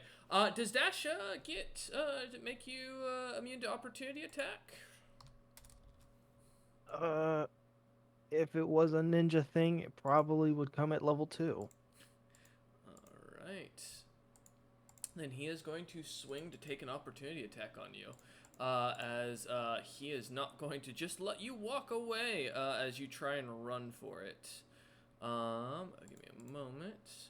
He pulls out a golden and silver sword and is going to try and take a quick smack at you. Wow, that is a shit modifier. Does an 18 hit? An 18 does unfortunately hit. Yeah. But dudes, on the other hand, I know, right? He is going to swing, and as he slashes into you, you take... Let me pull up the actual thing here, because I don't have his full sword up. What? I feel like there's gonna be a lot of pain. Oh, I'm already assuming I'm going down. Let's see. Okay. Well, that is okay. Well, at least that tells me what it is. That's 13 points of damage as he turns and slashes into you, cutting across your chest as you turn to try and run. I assume, drop? I have 6 health. Yeah, as you drop to the ground as the creature cuts into you. Now remember, death in my world has a different ruling, so you don't have to worry about the minus HP thing. It is the death saving throws or just someone outright trying to actually kill you. Or directly coming over and stabbing you while you're down. Yeah, as you watch, or as you turn, getting ready to run, almost in a split second, the skinny, hulked out mass now just with unexpected reflexes turns and slashes right into you with wild disregard for itself, cutting into you as you get pushed back and slide onto the ground. He turns back, focused on the merchant, who is now screaming, having just watched you get basically cut down in front of him. All right, we'll be back to you in a moment, Uldren. Utham, you hear the hooting owl come rushing in, like from the window, freaking out and trying to like pull you towards one of the windows of the keep. As you kind of, huh? Wait, do I recognize the owl? Oh, almost immediately, yeah, as Ned's. Well, what is it this time? You kind of like get up from your chair in your research, kind of looking out the window. You see a large, raging hulk of Thrid, one of your physically more fit, but very dumb merchants, who's quite capable in combat as well, chasing Ned, as you can see him running at breakneck speed towards you, Kesnanok behind him trying to keep up, and just off in the slight distance, you can kind of see it looks like some smoke coming from the town itself, further in. How high up am I in the castle? I imagine on the top floor, so 4 floors, so 40 feet. All right. Utham's gonna crack his neck and he's gonna grab this this wrapped up scythe, and he's gonna go jumping out the window. As you go flying out the window. Give me a reflex save to see if you can stick the landing. I'm incredibly good at these. I would hope That's so. a 41. 41. Landing onto the ground, almost with a superhero-like style. You find yourself at the base of the bridge, having lost 1 HP from the landing. Because there's actually a feat for jumping out, I believe, of up to over 30 feet. I know it's a monk class thing of like slow fall and stuff like that. Yeah. Taking 1 point of damage. I know that's gonna be a real concern later. You see as Ned, Kesnok, and the Thrid, the raging Red Hulk, is coming charging your direction. Currently about 240 feet from you. Yeah, I with a quick motion, I undo the leather covering on the scythe I just crafted. The horrendous looking scythe, Ned and Kesnok being far enough yet to not be able to see it. And I'm going to start sprinting towards Thrid. Okay. You start heading out. Now, is your full movement the 240, correct? It's 180. Oh, it's 180, so you'll get there on the next round, or he'll get to you. Okay. As Utham comes charging out, Ned, you see as the shield drops right behind you, right on top of the sling ammo you just dropped, feeling the breath of this Thrid right behind you, seeing now Utham having just jumped out of the castle keep in the distance, not being able to make up much more than just his size and being that he just jumped out of a window with a scythe. You look around, or you are being chased, panic, fear in the air. This creature is ready to kill you, or worse, as it's nipping at your heels. I'm just gonna keep screaming and running. Screaming, I assume towards Utham, or are you anywhere? Yeah, okay. Running towards Utham with the oh shit yelling as loud as possible. For a moment, I do break the oh shit when I see him fly out the window, just, holy shit, that was cool. As you say Holy this, shit! a couple of the other frost giants sing, like looking at the situation, look over, kind of clapping, and as you do this, you notice Third kind of looks at them and seems for a second almost distracted as you start saying "oh shit" again. It seems to then focus back on you once more. As you are charging towards him, Ned, you manage. I believe yours is 180 feet, correct? 120. 120. Yeah, you manage to easily catch up to right behind Utham as he finishes up his speed. Managing only to go a few another 100 feet or 60 feet in front of you. Managing to kind of get behind Utham as Hoots kind of starts hooting on you, like picking at your head, Ned. And then like finally settles down on your shoulder with like a huff. Once I get behind him, I just like bend over, like. Yeah, as you do, taking a moment, we will jump. Or is there anything else you'd like to do other than the running and No, getting? that's it. Okay. You take this moment, breathing heavy as you see as this creature is coming up behind you. Kesnanok, what would you like to do? I'm just gonna, shout to Utham to, knock this guy, like for him to knock out instead of kill, as I'm waiting for some medicinal herbs to stop this rage. How close is Kesnok at this point to him? 60 feet in front of you. So I think he can see what seems to be poison dripping off his scythe. Yeah, so the rest of the party, as you now can see Utham's scythe, it looks to be... Actually, Utham, would you like to describe it yourself? I have the thing. I can pull it up. Yeah. Of course. I think the only closest to see the writing is Ned. On this. But Ned's keeled over, so he wouldn't be looking. It'd just be the No. description. So the shaft looks like wood with bone kind of fused into it going up the thing. The blade is a sickly brown with a greenish liquid coming off of it.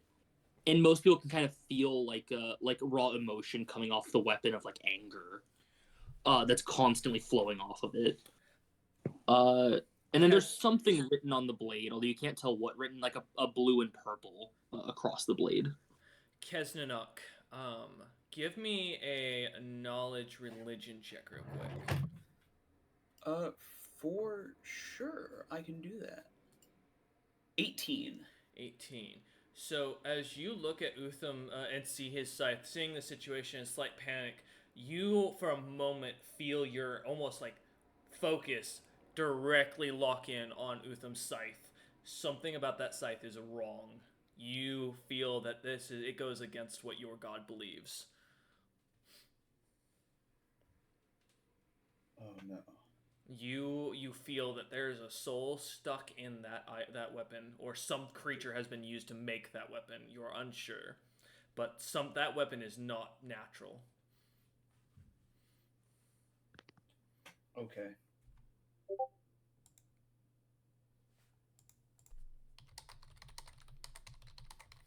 As you see this, the kind of behind him, still standing behind Thrid. Thrid, is there anything else you'd like to do, Kesnok? As you're seeing, his Thrid is now darting towards Utham, and is going to pass right over the shield. If I try to deter him, it might cause more destruction and more harm to people. It's not what I want. There's nothing I can really do here. I'm gonna hopefully let him slip and knock himself out if that's something that God I hope will happen. Alright. As he continues to rush forward, I'm gonna have him roll plus his reflex save in this form. Oh, that is not good. That's a -4. Oh, nice.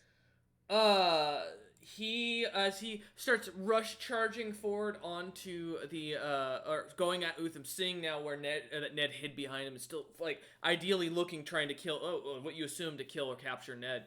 He seems to charge forward, arms out in front, grasping at the ground, and goes right over the shield, managing to topple himself as his legs fall out from underneath him, and he falls back on his back, slamming his head hard into the ground. The creature seems to just let out a loud yell of rage as it does so. It is knocked prone, and that will end its turn. Going down to the bottom of it, Dom, you are now Yes. top speed at the center, or at the front of the clinic. You see Magra, the All-Seeing, sitting at the front entrance in a chair, smoking what looks to be some sort of long wooden pipe. As she looks up at you and goes, "What's all the racket about? What do you need?" Magra, I am sorry to barge, but Thrid has been poisoned. He's in a rage. I've been sent to you to get herbs, Vitalis Spora and Mana Fungor. It's urgent. As he's like panting and kind of catching his breath. He must have been drinking again. God, that man never puts down the booze. And she starts digging in her pouch and goes, "I gave some. Did my stupid student not check his pack? You never fucking. I'm getting apparently not told enough. They never noticed my sleight of hand." And she kind of tosses you a little bag, Dom. As you open it up. Pretty Good. stealthy, Magra. I do speak from experience. As he's like catching his breath. Don't catch your breath. You've got what you need. Turn and move. Do it and move. She smacks you on the Okay. butt with the quarterstaff. Thank you, Magra. You are. Stop talking. amazing. Run And he faster. runs off. No, he's as he's running. He's saying this. So As it like you- trails off as he runs. Yeah, you turn and start sprinting back in the direction you hear the last thing under Magra says. "That boy was so stupid. I gave him a whole bag of the materials and he didn't even notice. I try to do nice things for these younglings and I never do." And you see as she goes back into the clinic. Jumping back up, Uldren. As you stand there dying, I need you to give me a death saving throw. All right. Come on, thank you. What'd you get? A 19. 19. That's your first success. All Alright. right. As you lay there unconscious, you do feel something though. You start to feel a pull from someone. As you suddenly find yourself sitting on a very bloody looking beach, a almost metallic like iron colored sand all about. You see a dwarf standing there with fiery red hair, looking angry as he wears bronze armor, carrying a large battle axe. Not recognizing this creature immediately, it seems to continue to walk towards you. As you kind of examine yourself, Uldren, you're fully solid. You're fine. You're standing here. The wound across your chest no longer there. Your companion's nowhere to be seen, standing on this beach. A slight forest off to your right that looks to be overgrown to the point that it's almost unenterable. The guy that's approaching me, does he look imposing? He Or stands threatening? at about 4 to 5 feet tall. It's kind of hard because you're quite tall comparatively, I believe. Imposing. He looks as you look him up and down. You can give me a sense motive skill check to see if you can tell if this man is capable or not. I got a 14. 14. You look him up and down, you can tell by the body language and the movement, he carries himself very comfortably with the weapon and armor. You'd guess that this is a warrior that's seen a lot of combat in his days.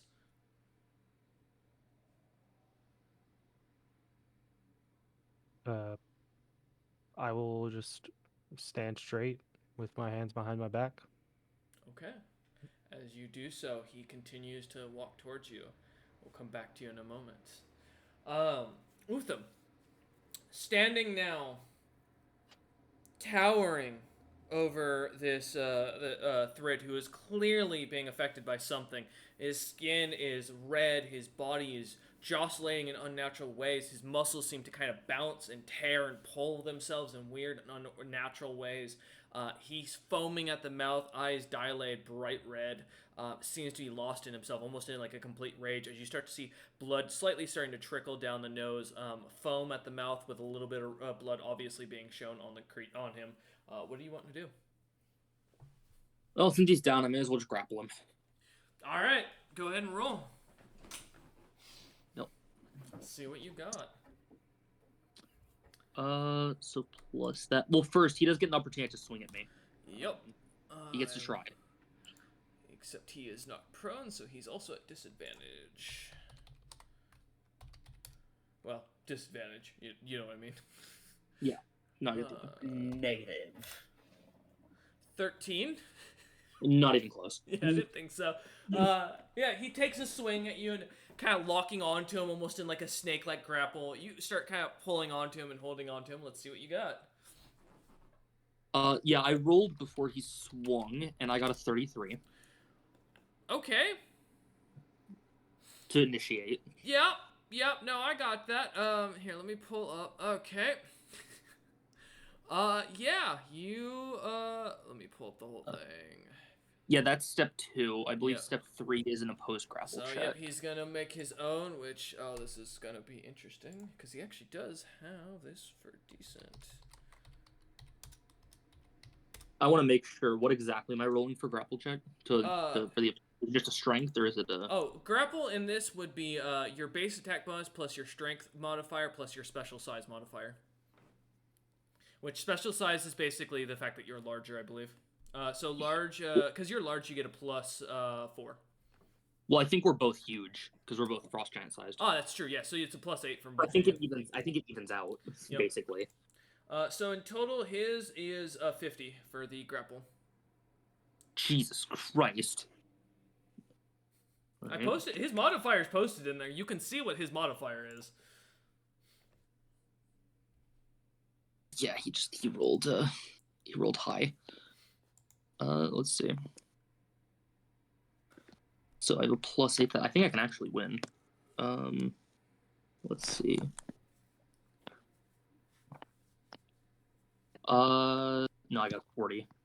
Yeah, you try to grab onto him, and as you fail on the grapple, he kind of shoves you off slightly. Yeah, and manages to push you away, managing to keep himself going. What else? Or is there anything else you'd like to do? Actually, my apologies. It's a 50v50 because I have the 2 locking hands. Oh, what's your It is a grapple perfect- modifier? Technically with the locking hands. Yes. Let's see. I think that'd be with size a 39. It's just the grapple. It's not counting size on that. Okay. So, Then that'd minus be a 8, 31. So yeah, 31. you do win. So for reference for those wondering, if you ever tie on a grapple, it's whoever has the higher grapple check, the point outright, gets the success. So as you manage, as he starts to push you away, you reaffirm your lock and hold on with all you've got, tying him down. You have him successfully grappled. So Utham wasn't wearing his gloves because he was working in his office. His hands are stone black and they kind of mechanically lock onto him. Because his hands are literally made of stone. Yep. As you kind of lock on, Ned, who's still keeled over, not really noticing this, Kaznanok, who's a few feet behind, still kind of catching up with it. Utham, you lock him down. Okay. Is there anything else you'd like to do with him? No, I'm just going to hold him here. Okay. Next on is Ned. You are up. Keeled over, you see that now Utham's got him locked up. The panic's starting to subside a little bit, you know? Well, what do you want us to do? Someone is going to have to bring someone to deal with the poison, as Utham's kind of struggling, because it's a fucking a perfect match of strength to hold this guy down. Yeah, these two are wrestling. It's not pretty. You watch Utham's losing his grip, Ned, like every few seconds and like reaffirming it. Like it's a struggle between these two. You're not sure who's going to come out on top with this as you look down. I think Dom went to go get it. Well, I hope they get here soon. Ned just casually having this conversation, standing over watching this, breathing heavily, still catching his breath. Would you like to do anything, Ned? Any actions or movement? Since the thing is grappled, is it in a way that I could hit it without hitting Utham? Yeah. You can still make an attack against him. Okay. Yeah, I'm gonna try to whack it with my club to keep it distracted and hopefully grappled. Okay, yeah. If you want to try and smack him in the head. 19. 19 does hit. And that's a 3 for damage. Yeah, you Utham, you watch as you see Ned come over and like takes a club, correct, Ned? Yeah, club. Club and just like winds up and then like golf swing smacks Thrid right up the head. As Thrid almost does not seem phased in the slightest, is continuing to try and break your grip. A little bruise, a little welt has kind of popped up on the frost giant, but otherwise seems completely undeterred. Ned, is there anything else you'd like to do? I mean, I didn't move, so I guess I'll whack him again. All right, let's see what you got. Let's swing again. Oh, that was a bad one. 6. As you go to swing again, this time he kind of seems to go to try and headbutt Utham, who barely manages to dodge out of the way as you swing wide as the head dodges away from you. Kind of looking down, the guy still freaking out, trying to break his grip, kind of snarls over at you, Ned, and then goes back to focusing on Utham. Just look back at Kez and shrug. As you do Yeah, so, I didn't think we were going to be able to do anything like that anyway.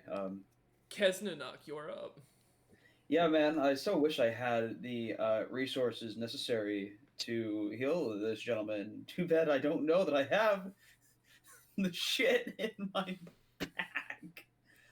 Would it be metagaming to check your supplies? I feel Just like if it you had very anything much else. would. You can- Because You can. Would it In be the middle of metagame? the panic where he's Okay. running, yeah. Metagame to look for anything in your bag that could help. Yeah, like in some panic. rope to bind his guy, something in there to smack You know- him with, something, all right, yeah, I guess I can justify that. Let's give go. me a search go- check. Yeah, let's go rummaging. Did she put Not it in the one. very bottom? Could like, you stealth imagine? We're about to in there? find She out. stuffed them in your back pocket. She didn't even put them in the bag. It's in Oh. your bedroll. She put 'em in your bedroll. 18. You dig through in a panic, looking pulling things out, tossing the bedroll, tossing Bedroll, no. rations. No. A few moments ago, and you find a strange leather sack that you did not put that in there because your stack's in your hand right now as you're looking at it, and you pull it out, opening it up. It smells horrid. As you for a moment kind of pull yourself away, not enough to throw up, but just enough to kind of give you a slight take up a second back. As you open it up, you see little mushrooms sticking out of it, red and blue, kind of in a conglomerate ball. Oh, good God! Thank you, teacher. Fuck. All right. Utham, open his mouth. Utham, who's currently Okay. holding one arm and trying to hold him down with the other. Well, actually, I do have a question. The guy who's raging, he's screaming and shit, right? Yeah, his mouth is continuous. So it's just his head keeps moving about. All right. Let's. All right. It'll be since he's grappled, I'll say it'll be at disadvantage. He's gonna reflex it. You know what? I'll tell you what. Let's do opposing reflexes for it. Oh, that ain't good. I mean, you're trying to get unless you're gonna try and grab his head and hold him if that's what you're thinking. No, I'm not strong enough. I mean, you can roll strength. I'll let you do it, but I feel like reflex is more likely. Yeah, especially with that -4 that he had earlier, I feel like that's gonna be a good one. Yeah, that's 12. Okay, 16. Yeah, you managed to kind of watching as he kind of keeps trying to headbutt Utham, waiting for a moment as his head comes back. You wait till he's about to scream at Utham and just clasp your hand onto his mouth, shoving the food in. Then as you pull your hand away quickly, wiping off the foam from his Ugh. mouth onto him. Gross. As you see him kind of chewing and swallowing as the creature continues rocking back and forth and then suddenly calms down for a moment. The muscles swelling down, the red color changing, the eyes changing back. Utham, you can feel that he is no longer struggling as he looks. Thread kind of looks up and goes, "Oh, Regan, are we wrestling? Oh, I'm a good wrestler. What did you do? I played with a knife. Of course you did. By the way, those the knives, the gloom knives, those are poisonous. Yeah, I can tell. Where are the knives? I left them with well, I mean, I assume they're still probably back at the shop on the counter, and my apprentices shouldn't have touched them. Hopefully, Royce, I do still have some, like, was that the only, like... that was your action. like- If you want to use your movement, yeah. Oh, wait, I was gonna ask if that was... Do I only have, like, one of those, or do I have, like, a few more? You were given two of the red and two of the blue. Because it was the red and blue combined Yep. is what made this. So you would have I used should- one of each. So you have one So I have- more of each. Alright, I'm gonna run back just in case anything else happened. Has Does not Utham start have a going. moment- What's up, Utham? Does Utham have a moment remembering how dumb this guy's kids are? Yeah. He's a Utham very just goes- well-known blacksmith. When Utham hears my prince again, he just goes, "Oh no," and starts Yeah. running. Letting him go. Gets Gets up, up. No! Don't Alright. fall on the shield. That's a god. Alright, Kezenok takes off, Utham taking off Dom. Glad I'm gonna be there with no one to explain what happened. Coming around the corner, you see a fully gold-plated, like, knight frost giant walking around with a sword, a Uldren bleeding out in the middle of the road with a massive slash across his chest, two other frost giants completely decapitated, standing in one of the corners, and the knight seems to just kind of like turn towards you with a very loose like holding of its sword and like its armor, very like almost like its body isn't seeming to fully move properly. It jerks to attention as it sees you and gets ready to attack you. What would you like to do, Dom? You are about 40 feet in front of you is this knight in golden armor. Oh, please don't tell me Dom cut out during that whole thing. No, I Oh, okay. heard that. Was that for me or was that Yeah, for it was the for you. two running? Yeah, because you're up. Yeah. Okay. 'Cause the other two are starting to run, Total yeah. misinterpretation. The way you started that. No I worries. thought that was completely they ran into it and not me. No, it's you who's Okay. seeing this scene in front of you now. Okay, yeah. Let me just change my notes real quick because I need to fix it. Gerso, clearly rage. Aldrin's unconscious. I have the herbs. Now I haven't been specified how to use them, but it's safe to assume I meant to give them to the guy. Yeah. Yeah. You'd assume you're just supposed to shove whatever in the bag into this creature. Yeah, exactly. Also, so I guess slight note, Dom, you'd be able to tell Uldren's not breathing from this distance. Like, his chest isn't going up and down, and you can see a pretty deep wound. Like, this isn't like, it's not like a heal check, oh, I can't really tell if he, no, this is clearly, this man has just been cut down pretty hard. so if he's alive, he's likely. Yeah, if he's alive, he he's would barely. need a healer, Yeah. which I'm not. So I guess the best hope for survival I can give Aldrin is to heal Gerso. So what check do I have to make to run up and shove him in his mouth? This will be a reflex check at him with disadvantage on your part because he's not prone. So you'll be getting a -4 to your check. Okay, reflex -4. And am I able to, as part of my action, do the the dodge feat? So I have a +1 bonus if he tries to opportunity attack me, because I'm probably gonna have to run away if I fail. Yeah, I'd say so.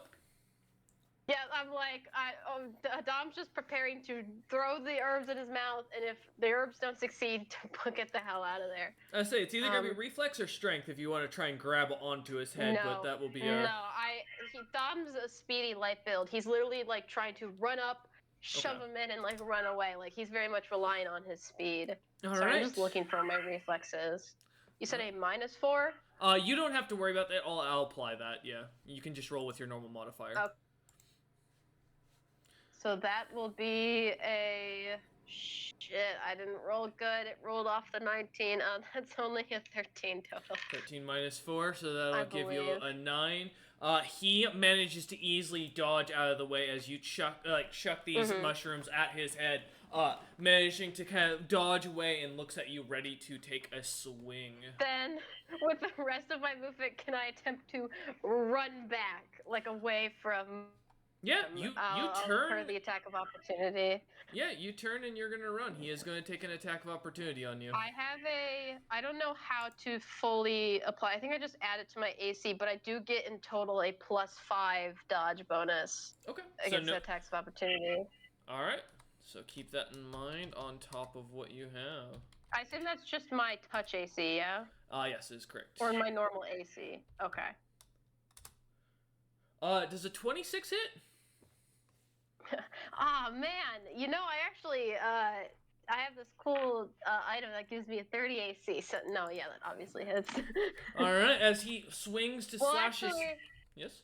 no, my touch AC, shit. Sorry, I thought it was normal AC. Yeah, it does.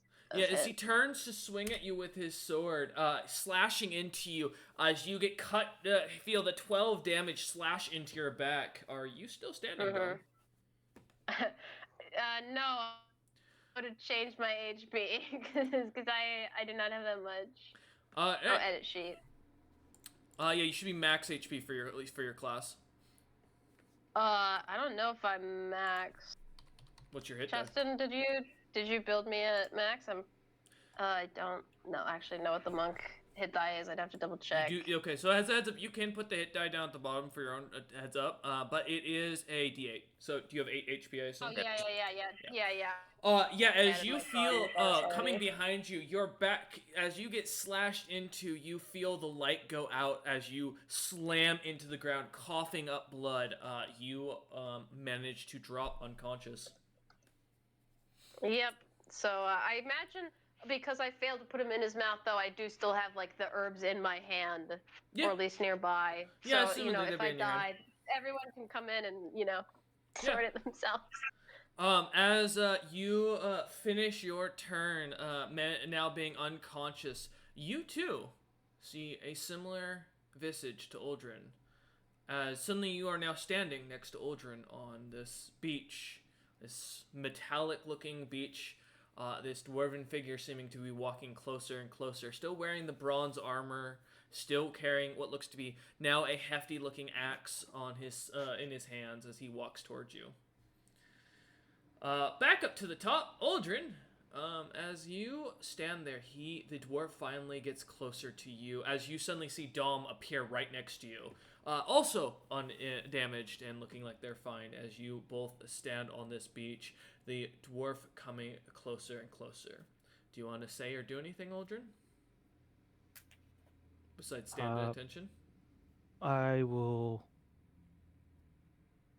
greet the person. Don't want to just be quiet while they're getting closer. Hello. My name is Uldren. Would you care to share your name?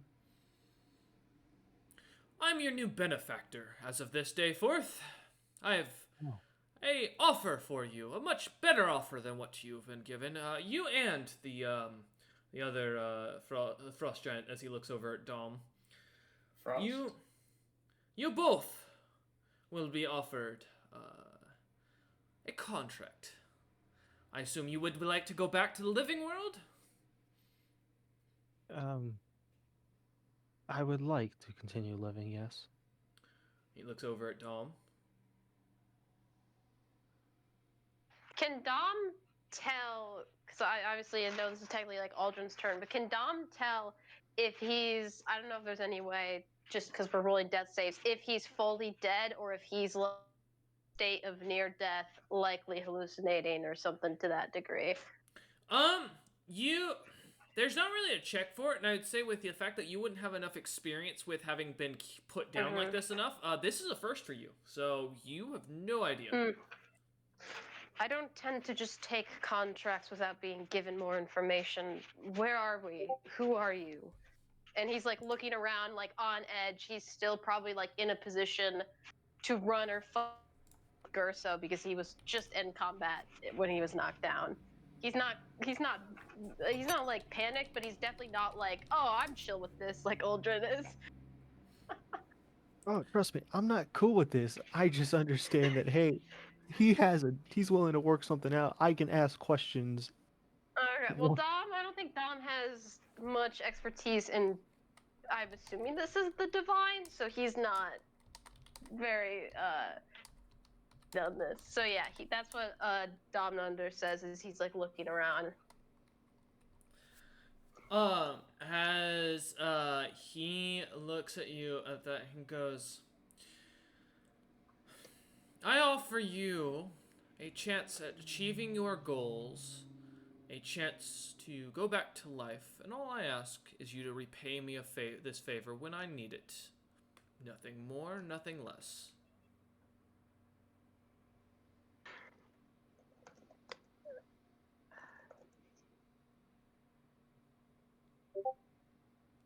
Well, Dom's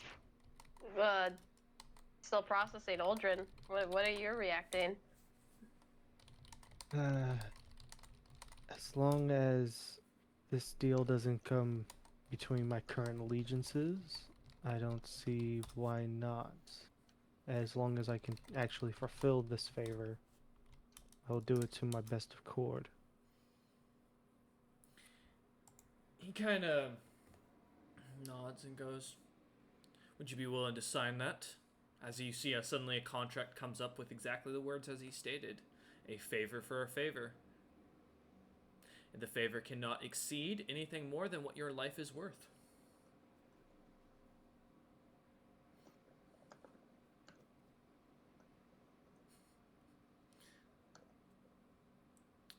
And he hands you an ink pen, Uldren, waiting for you to see if you're gonna sign and see if it. And he suddenly hands another one to Dom.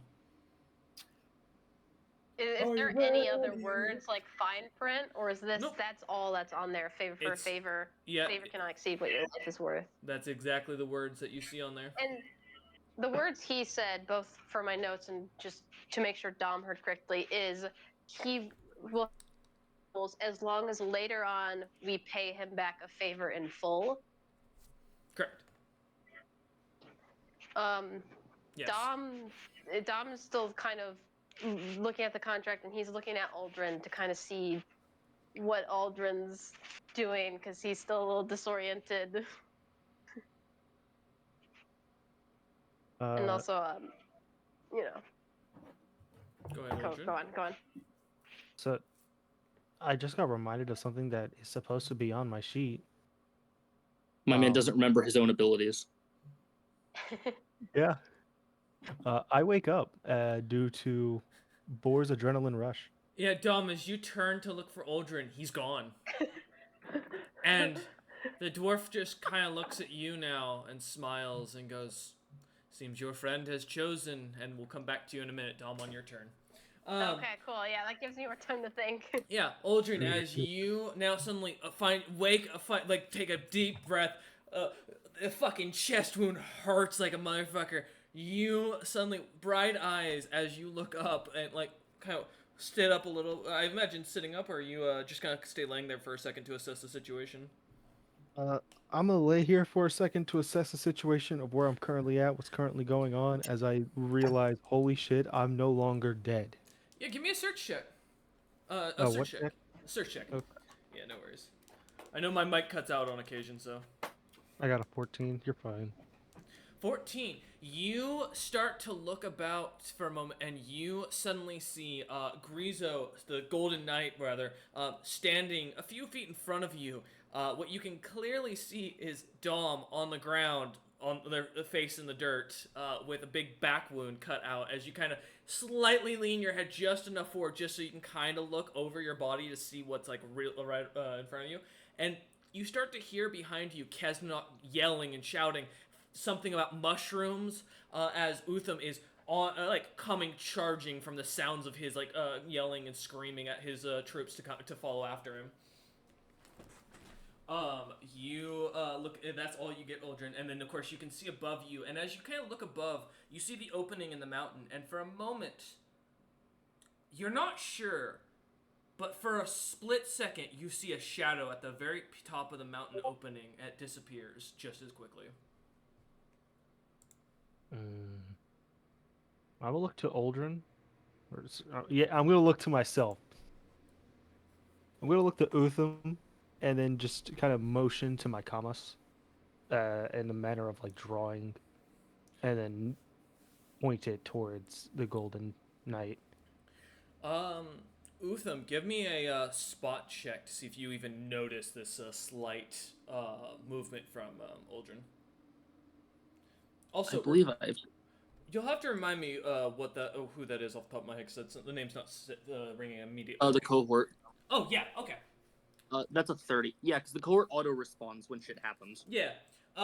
You with a 30, you just managed to kind of pick up the slight movement from Uldren that you suddenly start to see as you and Kesnok are rounding this corner. You see Uldren laying on the ground, just kind of with this massive gash in his chest, easily seeing Dom beyond the Golden Knight standing there. Now, it's not your turn for reference yet, but just so you can get the picture, seeing Dom there, back cut, not breathing at all as you look about, and seeing a few other frost giants decapitated around this Golden Knight. And I can tell what he means by the motion, right? Yeah. I just shake my head no. Then I will just remain laying. If I can actually, Yeah. What's up? I'm gonna hold my action Okay. for when Utham begins moving towards him. Okay. Waiting on to see what Utham is going to do.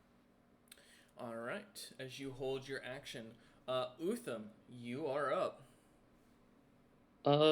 During my running, can I drop something? Yes. Like for Kesnok to grab? Yeah. I drop my healer's kit.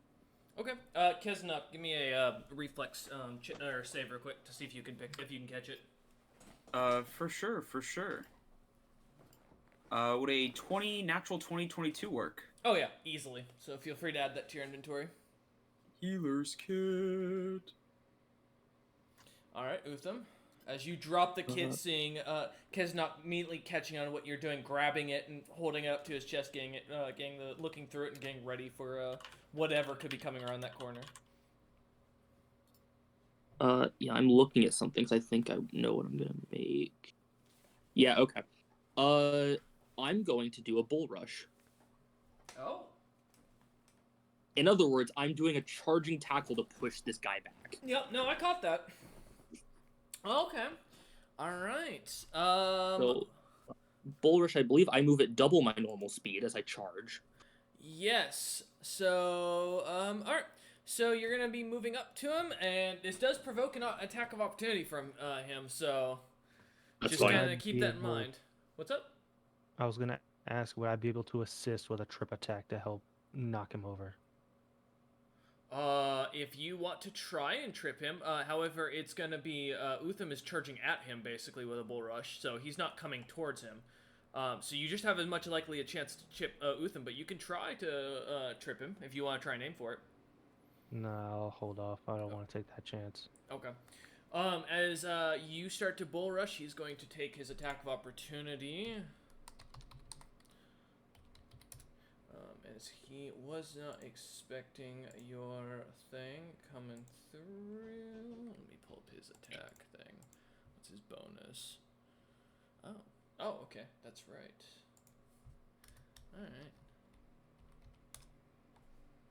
Alright. 32. Well, that's wait, hold up. Oh, shit. Give me a second. Let me roll That's a nat 20. Let me roll to confirm the crit, to get the crit damage. Nope, okay. So yeah. I'm crit immune. I know you are, but as far as you still gotta roll for it. You never know, as far as it goes, as you go rolling at him, he goes and strikes back. Does a 32 hit your AC, Utham? No, it does not. As the golden and silver blade bounces off, you watch as the blade starts to slightly crack as he pulls back. All right. Do you have improved bull rush, by the way? I do not. Okay, I want to make sure, because otherwise that would have been wrong, because you wouldn't have gotten an attack of opportunity. All right. Let me see. So I'm making sure if you beat. Okay, so it's a strength check between the two of you. And you can push him up to 5 feet for an additional 5 feet for each point for which you result in greater. So every 1 point you get above his strength check, you are able to move him another 5 feet. So just for that reference. Oh, what's going on? Let's see. Roll. What's his strength at this point? No, that's cracked. Oh wow, that's not great. Okay. All right. That's a 14. I got a 26. 26. Yeah, you managed to outstrength him, shoving into him with all your might. You start moving him forward. What are you? How many feet are you trying to push him? How far back is the wall? Technically, from the other side of the street into the buildings would be about 30 feet wide. Because I'm just slamming him into the sturdiest wall I see to kind of get him between me and a hard place, like so he can't move. The wall off to that would be the one next to the buildings that he just came out of would be only about 10 feet, so you could easily just push him off to the side. Yeah, with the, so I just slam him into the wall. All right, yeah, wall. you've got him pinned up against a wall. That'll count. I'll count that as like half prone, basically. And I'm just gonna do the same. I'm gonna hold this guy here. Okay. So you're gonna hold him here. Okay. That. Are you gonna make a grapple, or are you just gonna try and keep him placed here? Because that's your movement and an action for the bull rush. So. Yeah, the grapple will have to be next turn. Okay. All right. As you push him up against the wall, Ned, you are up. You find yourself still back at the area where you left them to run off. What are you trying to do? Well, first things first, I don't know if we've already accounted for it. I would like to pick up all 10 of my sling bullets and put them back in the pouch. Okay. Are you also going to pick up the wooden shield that's somewhat cracked now? Yeah. Okay. And I'm going to tuck it under my arm and then kind of just jog my way back to them. Okay. Well, I'm assuming at a specifically slower pace to make sure this will all be handled by the time you get back. Oh, yeah, if there's another big angry thing, I don't want to be there. Seeing the smoke in the direction you're going, kind of like slow jogging at a comfortable pace. He's gonna take his time, do some sightseeing. Whistling a nice tune after all that you just went through. All right. Stopping at the occasional passerby to ask if they would like to donate anything. You know what? Give me a diplomacy check. Let's see if you get any coin. Nice. You know, hey, this guy's generated more coin by himself than anyone else, so I gotta give him that. Ned's Dirty 20. A dirty 20. You get a silver piece as you manage to convince someone to donate to your cause. They seem to misinterpret it at first, thinking you're part of the local druid group, but they still give you the silver anyways. Hey, I'll take it. As you start jogging off, Keznanok, you see as Utham just slammed this golden knight into the wall, easily pushing him aside as you look at both of your teammates cut deeply, one completely unconscious, the other one looking pretty worse for wears. What are you trying to do? I'm going to the one who I think is definitely the worst off, which I believe would be Dom at this moment, right? Yeah, because Yeah. you can see that Uldren is still responding and watching right now. Yeah, and Dom is not doing that. So first order of business, make sure at least stabilize some people. So we're gonna go ahead and try to get Dom stabilized. Let's get a heal check. Is there a bonus with the heal kit, or is this able to be used? It's a +2 circumstance bonus from the heal kit. Okay, cool. Also, what'd you say, Uldren? Did you say heal me? No, I said hurry. Oh, okay. Is he showing the pain still, biting his teeth as he's still in pain? More because I know what's on the other side right now, and I want to get Dom out of there before we Yeah, I was they gonna say, make an agreement. They don't. Yeah, of course. So that's going to be a 27. Holy shit. Yeah. Dom, as you are about to consider this deal with no other choice than to deal with it, you take a moment, and as you're looking over it and you're about to sign, or maybe not, as you're kind of looking at this thing, the light seems to erupt, and you hear, "No, I'll have you next time," as it seems to fade away, and your eyes kind of flicker open, managing to heal up to 2 HP. I believe it is, right? Ooh, What is it? okay. Yes, 2 to 4, wait, hold up. Let me pull it up. Exactly. I'm not sure on that one. That's not No, I something have a table. I'll take I have the a four. table. I stole from one of my friends that I'm using. Oh, here it is. Okay, so you would, since this was a physical wound, yeah, you'll gain 4 HP. That That's is half pretty your good HP. at this level. Yeah. Yeah, well, pat you on the well, shoulder, and it's like you're not gonna meet the mother just yet. That was not the mother in there. And you see Dom kind of not scared, but definitely like something fucking happened and he's not happy. As you kind of like realize is taking this breath, Dom, Keznok, you've just used about half your movement to get over to Dom. You used an action to save, to use your skills. Is there anything else you'd like to do? You still have half your movement if you want it. You do see Dom in their hand still has the mushroom, or like a ball of mushrooms. Gotcha. It would be a free action just to snag it, or no? I'm not gonna If Dom resist. doesn't resist, it's a free action. No. Yeah. No, he's All right. You take it. We're gonna be grabbing these mushrooms. Yeah, you grab onto the mushrooms, and what do you plan? Are you planning to use the rest of your movement to get closer to the knight who is wearing a helmet? Yeah, I think I'm gonna get close to Utham instead of the knight, because I don't need to be the first one on the chopping block. Okay, Utham's got him pinned against a wall, so Oh, so he's pinned, like Yeah. he's grappled and pinned. and Okay. he's pinned. He's not grappled yet.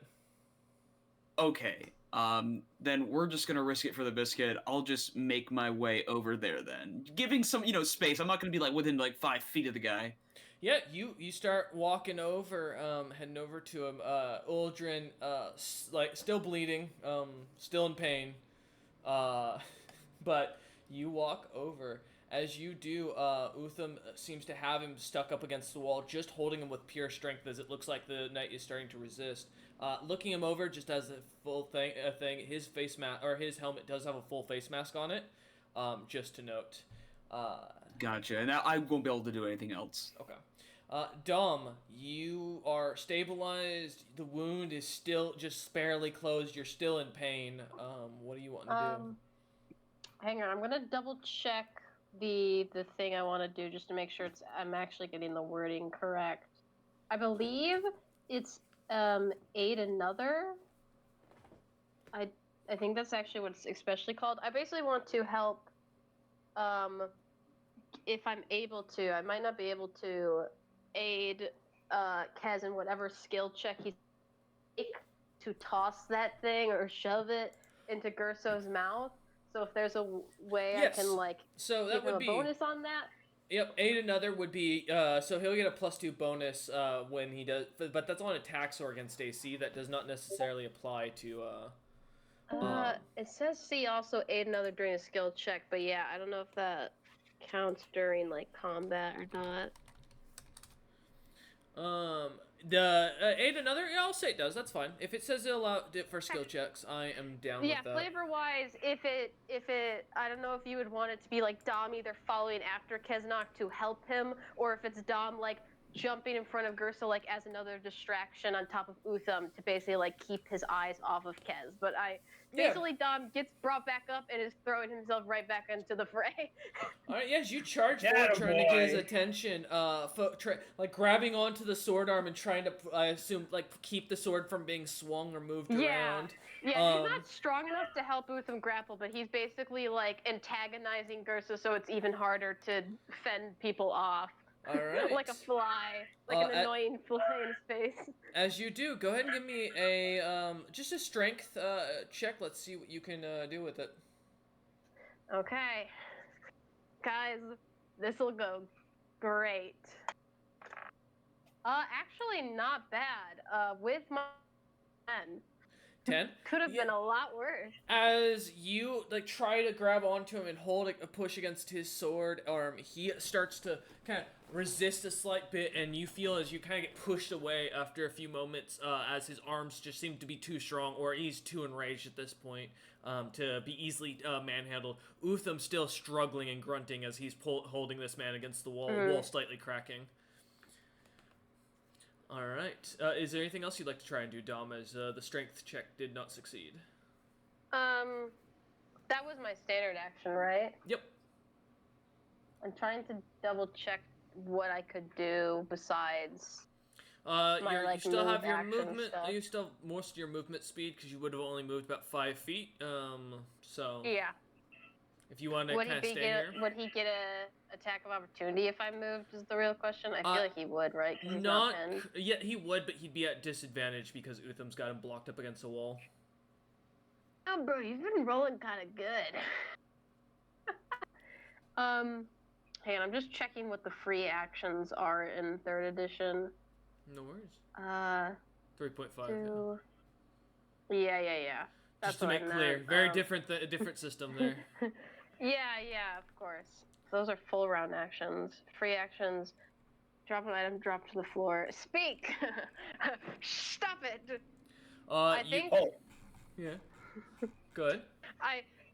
Do you guys actually have things to add? Otherwise, No. I'm just gonna be ending my turn. All right. Yeah. As you shout to stop, he seems to not really know, That was a paying joke. attention. Well, Or I guess I can shout as part of my aid action to distract him. Like, didn't get a good enough shot, so you're getting a bit rusty. yeah. As As you shout this, the creature seems to, for a moment, acknowledge you, and then focus back to struggling with Utham as Utham continues to push him up Yeah. against this wall. Sweet. He is going to finally go, and he is going to try and push Utham back. And then he is just going to do a strength check. So Utham, please also give me a strength check to see who wins. Okay. Actually, what's your, remind me what, actually, hold up. I can pull it up. Gotta fucking, there we go. Let me find what that is for this. Okay, so it's gonna be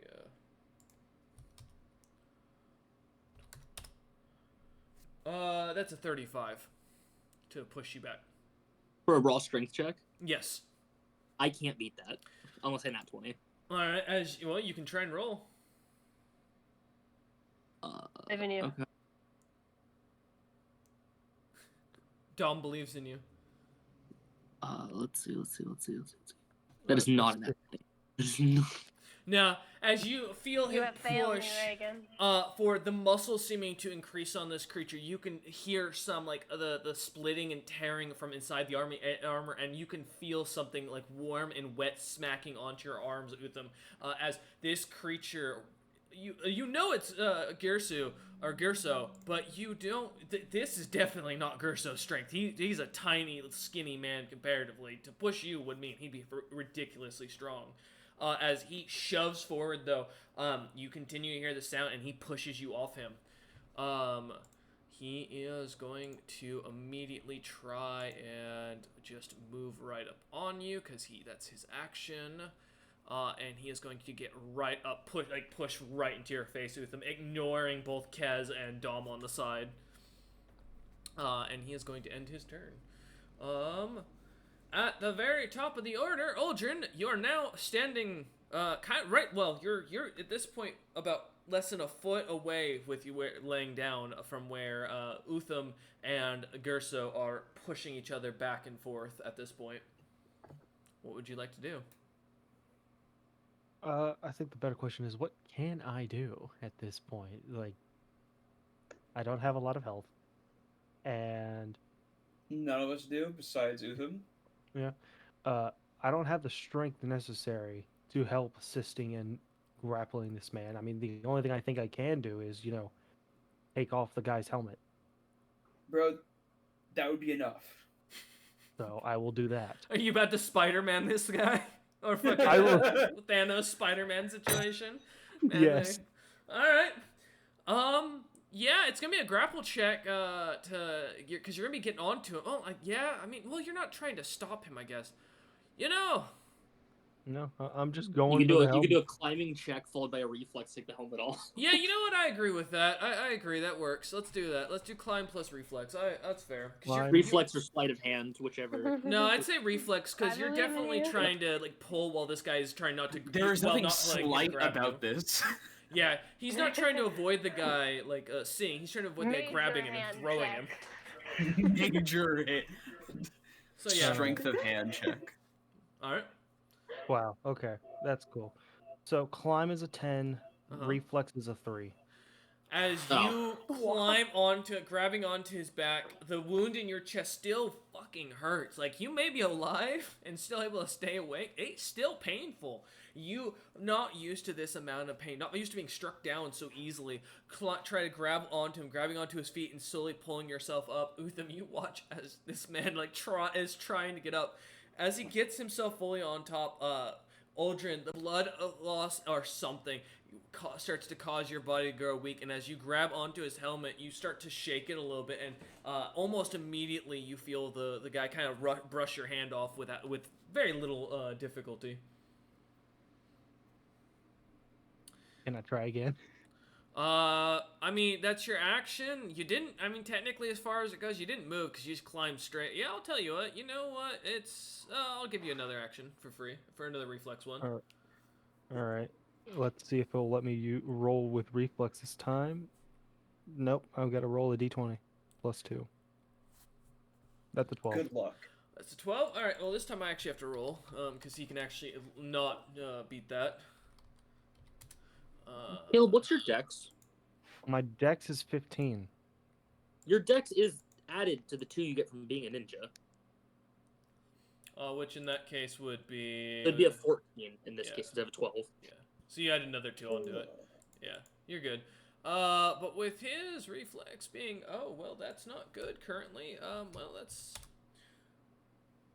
Okay, that's an 11. So, yeah. Oh! You manage to grab his helmet and pull it off. As it pops off, he looks over, or he kind of looks confused as you see his eyes are red. His mouth is foaming fully now with a red liquid. You can see the veins on his face are starting to kind of pop, blood leaking from them, eyes crying out blood, ears, blood basically coming from every orifice on this creature as it is straining against Utham with everything it has. But Uldren, as you fall back, you now are holding a golden helmet in your hand. I'm going to get as far away as possible, or I'm just gonna... Well, I can't really do anything now. I can't move. No, that's it. So holding the helmet back, you just like hoping that he doesn't turn and attack you as you watch. At the same time, Utham, you turn, or as you're getting pushed back by this guy, Uldren grabs the helmet, pulling it off. What are you trying to do with him? Can I grab the 2 things from Kesnanok, who's right behind me? I mean, as long as Yeah, he's not man. resisting. Yeah, go for it, dude. Yeah, saw what and I you did. said it was I'm reflex fully capable of you to pop doing in his mouth? Yeah. Alright, let's go. So Alright. does the bonus to help Kesnanok then apply to Utham, or is it person specific? Person specific. 37. Damn, Well, I got -3 Oh. this time. you don't need it. As you shove it into his mouth, you watch as the creature starts, Gerso starts chewing it, and then for a moment seems to go back to normal as everything seems to clear in color and seems to suddenly, with all the loss of blood, his skin goes pale and he falls to the ground, collapsing completely under his own weight. Alright, time for my own heal checks. Now that everything's over. Hi. Do you want your healing kit back, or do you already have? Actually, do you have another one? Utham pulls out his surgery kit. Oh, you know what? That's fair. It's a much more complicated kit than the I will Not basic gonna treasure lie. this Oh, healer's shucks, kit guys, forever. you got it taken care of before I got here. Oh, you shut up! Ned comes barely kind of jogging around Uh. with the broken wooden shield.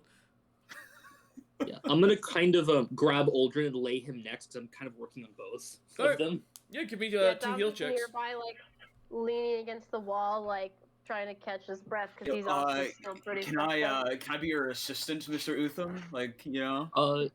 You're more than welcome to learn. Here's the rolls. There you go.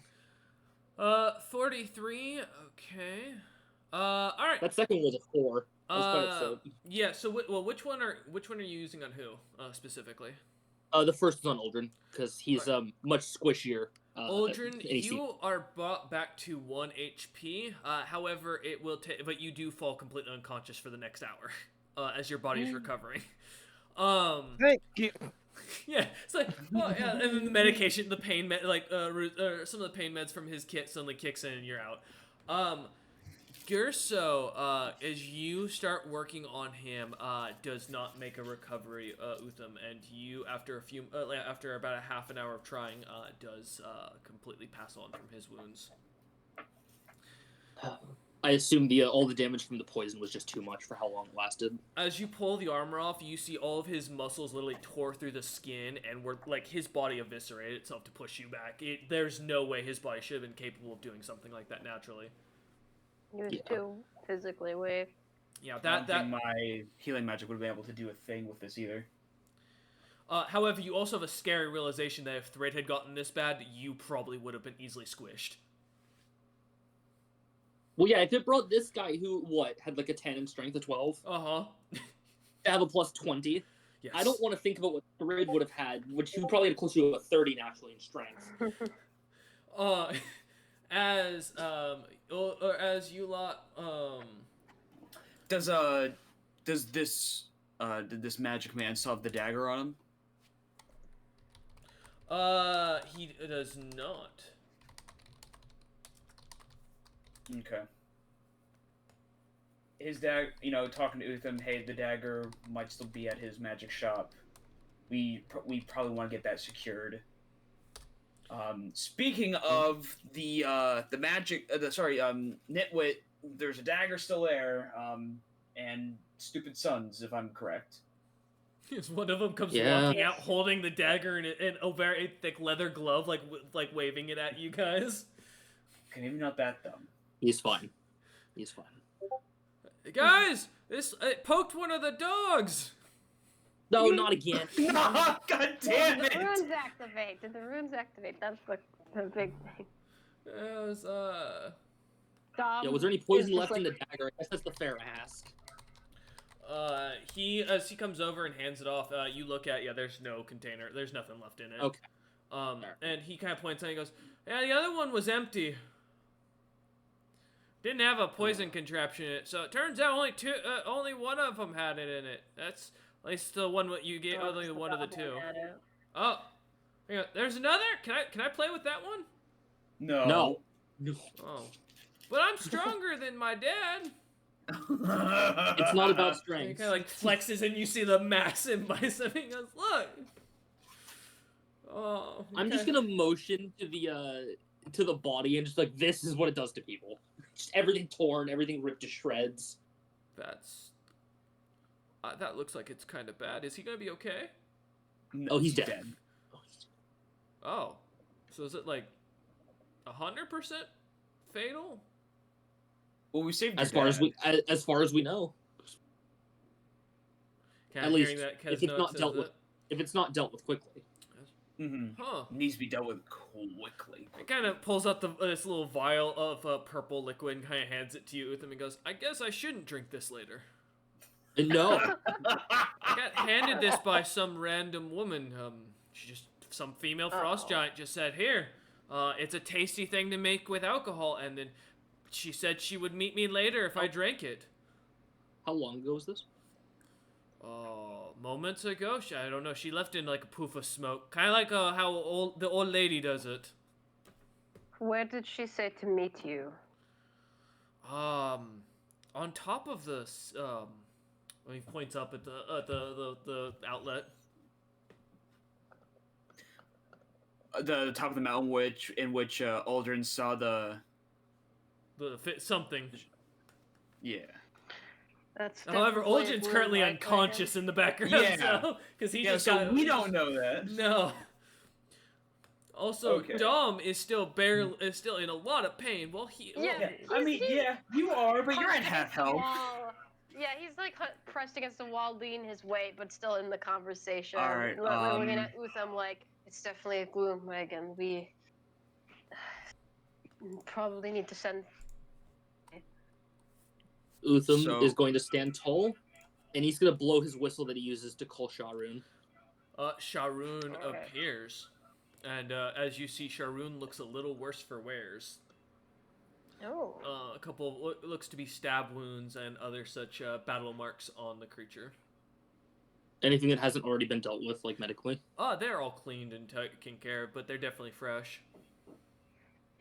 Mm-hmm. Did they hit the stables? Well, the stables for Sharoon are right next to the castle. Was Sharwin on patrol or something? No. No, Sharoon was stabled at the castle. Utham just goes, I gotta go. Turning and kind of heading away. The youngest son Reagan. kind of looks over and goes, "What about the magic doodads? Can I have them?" No. Is he talking about the knives? No, you get the sense he's talking about the magic shop that Girzo runs. As Kesnok, We'll deal with that. Oh, go We'll ahead. deal with that later. Reagan Utham. Saying that, When you he get kind of the looks chance, over. He hears that and kind of looks over at Kesnok. Go ahead, Dom. Yeah, just as Utham's leaving, Dom kind of calls out, still winded. When you get the chance, my Reagan, I do have information to impart that it's not important compared to the gloom, but it might be an issue going forward. Like looks over at Aldrin, thinking back to the shit he just witnessed, because that was not normal. Leave a letter with a alright. guard. I have a fucking gloom to gut. As he kind of pulls his scythe. He nods. The youngest son, Hell the yeah. young apprentice looks over at Kesnok and goes, "I know you said no, but like, you think Utham will let me go snoop around and see if I find any cool doodads?" I think if you snoop around when Utham has told you, you might end up like that gloom. And So just now, looks think at the Do you think a man of such magical machinations would leave his store untrapped? Oh, Not too. but I'm a great wizard. What's Are machinations you? mean? I think you should go check it out. No. I think it'd be safer if you, fixed up your shop that just got. Oh yeah, You I know. should probably also go collect should- thread. And he kind of like turns and starts walking off. Yeah, your Yeah, you father. should go to your dad. All right. I guess we just got a leave little this too guy drunk. here. You also have The Uldren. guard, things will probably get taken care of at the shop. Are you, Dom? Are you okay standing by yourself? Are you able to move freely? I'm not in great shape, but I've been in far worse. Great. And Ned? as he says that, he like pushes off the wall, and I imagine he's not probably on his feet, but you imagine he's probably not gonna just fall over and pass out. Okay. Ned, you and me are gonna grab Aldrin. We're gonna bring him to the clinic. Dom, you fall behind. If you need help, one of us will just drag. Or you can use one of our shoulders or whatever. He just like waves a hand dismissively, like no, I got this, and just waits for you guys. All right, Ned. All right. I'll grab his arms. You grab his legs. Yeah, grab his legs. All right. Uldren's not carrying much, so also Uldren, I'm gonna assume, just for the flavor of it, that when you originally woke up, you would have put that mask away pretty quickly. Yeah. Yeah. During in the middle of, okay. Yeah, Mhm. as the party kind of like picks you up and starts taking you back towards the clinic, about, a good while passes. By the time you get there, Uldren, you kind of come to consciousness as you look up and see Ned and Kesnok basically kind of carrying you, each taking a side, as you are coming up on the clinic, still feeling the massive bloody slash across your chest. As the doctors kind of coming out seeing you, or the clinic workers kind of see you a lot, one of them comes running out and goes, "Oh, in the name of Durali, here, give me a minute," and he casts Mass Cure Wounds, or not Mass Cure Oh. Wounds. My apologies. Light Cure Wounds. Mass on little old me. You I shouldn't have. yeah. Hey, I'm I'm here so too. appreciative. No, hold up. Give me a minute. Actually, I might be right, because Mass Cure Wounds is allowed, because that is a divine spell. That's why I hesitated for a second. I was like, wait a minute, that's not right. Yeah. So that is and that is going to be cure a light wound specifically, mass. He is going to cast that up. Plus his casting level, so that's going to be slash roll. Oh no. Okay, it's that 1 plus 2. Okay, each of you heal for 5 HP. That's Perfect, I'm at exactly full my max. And if any of you are undead, I need a will save. Yes. Say now or forever Me, hold I'm your peace. Secretly a zombie. No. All right. So I all think right. that's Rest in smart of me to peace. not make a will save. I'm kidding. Yeah, yeah. All right. Here we Been go, there, here we done go. that. It didn't end so well last time. Right? I got a 5. Yeah, as you managed to save, don't worry, Uldren. They don't know your secret. As you take 2 points of damage. I'm kidding. But no, yeah. As the rest of you feel this like warm embrace around you, at healing, the healing kind of hit you. You see the cleric kind of puts away. Noticing this cleric specifically is not a full frost giant. He seems to have very dwarvish looking features. As he kind of goes back into the clinic after seeing that you now looking well off enough that your wounds have closed, not fully healed, but closed, so that way they won't get infected or cause any injuries. Is see that Uldren has come to consciousness now that he's been healed? Yes. Uldren, when you Yeah? went down, what did you see? Metallic beach and a fire giant approaching, offering a deal for a favor for a favor. A dwarf. Great. So I assume Thank that you. isn't just a a near-death flaming beard. hallucination. Great hammer, I believe.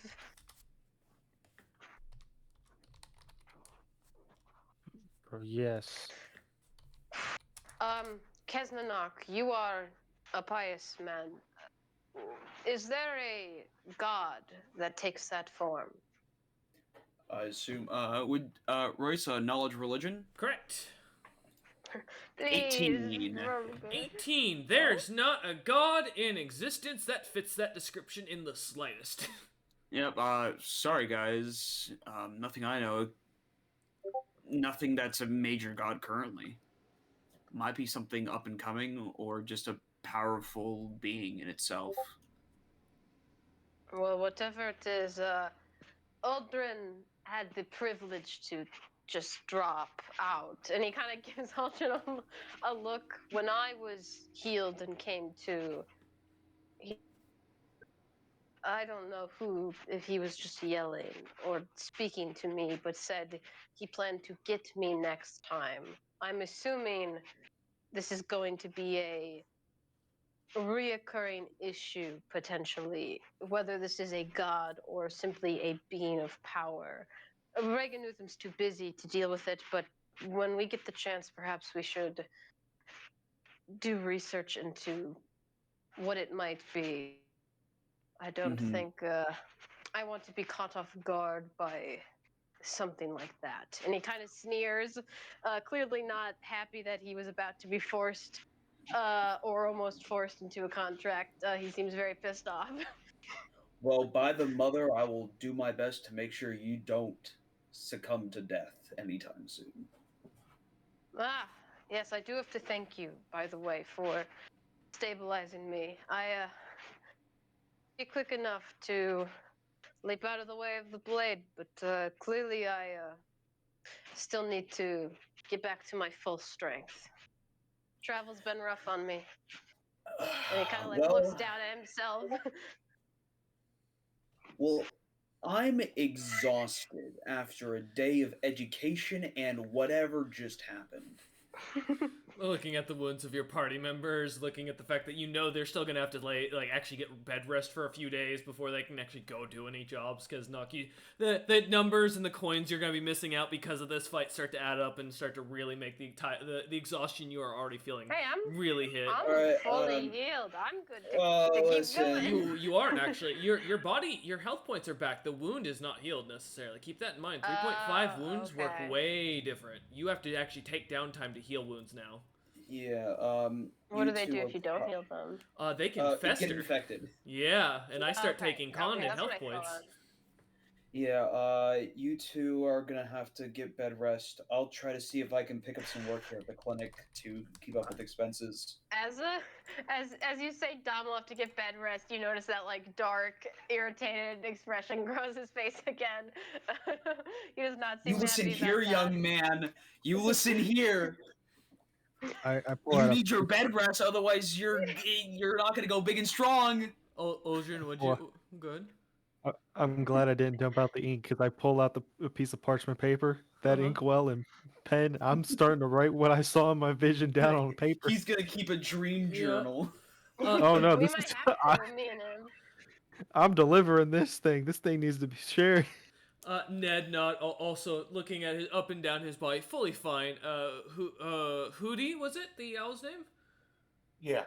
Also looking itself up and down at the comments of injuries, and then kind of squawks as it looks at noticing one of its feathers missing. Oh. This is The why most I tragic event of today's session. Hootie Yes. lost a feather. Now Hootie's wings are going to be slightly off center. What's Well, up? I mean, to be fair though, Hootie's probably just molting.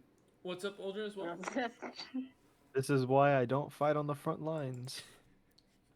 You suddenly remembering thinking back on the fact that that night really was not worth the situation going after him. No, but I needed to make sure that those people didn't fucking get harmed. I need that thing from them. Yeah. As you start to think for a moment, all kind of realizing the situation, the time of day at this point being in the evening, Kesnanok suggesting to find an inn to rest up for the night, you all kind of head off, heading further in to a small inn slash the Adventuring Guild at this point, the Last Breath Adventuring Guild. You lot get set up pretty easily with a room that's been paid for without any explanation. You are also find a runner finding you lot as you are all kind of sitting down to a meal, relaxing around a table. A runner comes to you, handing off an envelope with a small sack of 40 gold pieces in it. Oh shit. With the notes on it saying, "Thank you for your help, but you still cost me a magic salesman." From Utham? It does not. It is not signed. I will. Can I recognize the handwriting? You do not recognize the handwriting. Oh. Excuse me, runner, if you could. I hand him the letter. Could you deliver this to Utham, or at least to one of his advisors? Sure, why not? A man's just scolded me like 3 times this week for, 3 times this week today. Just for, of course it's my fault that I didn't tell him about the daggers quick enough. I happened to see it on my lunch break, and I'm supposed to report it, and then I got scolded, and he starts jogging off. All right, so 10 gold pieces each, then, yeah. Yep. As you kind of start splitting up amongst the table, you notice the guild is almost dead silent, dead quiet. There aren't many people in the guild at this point, as much of the adventurers have either joined up with the local militia. And it just came to my mind, the quest we did earlier, the Goblin, the Gloom. What did we get paid for that?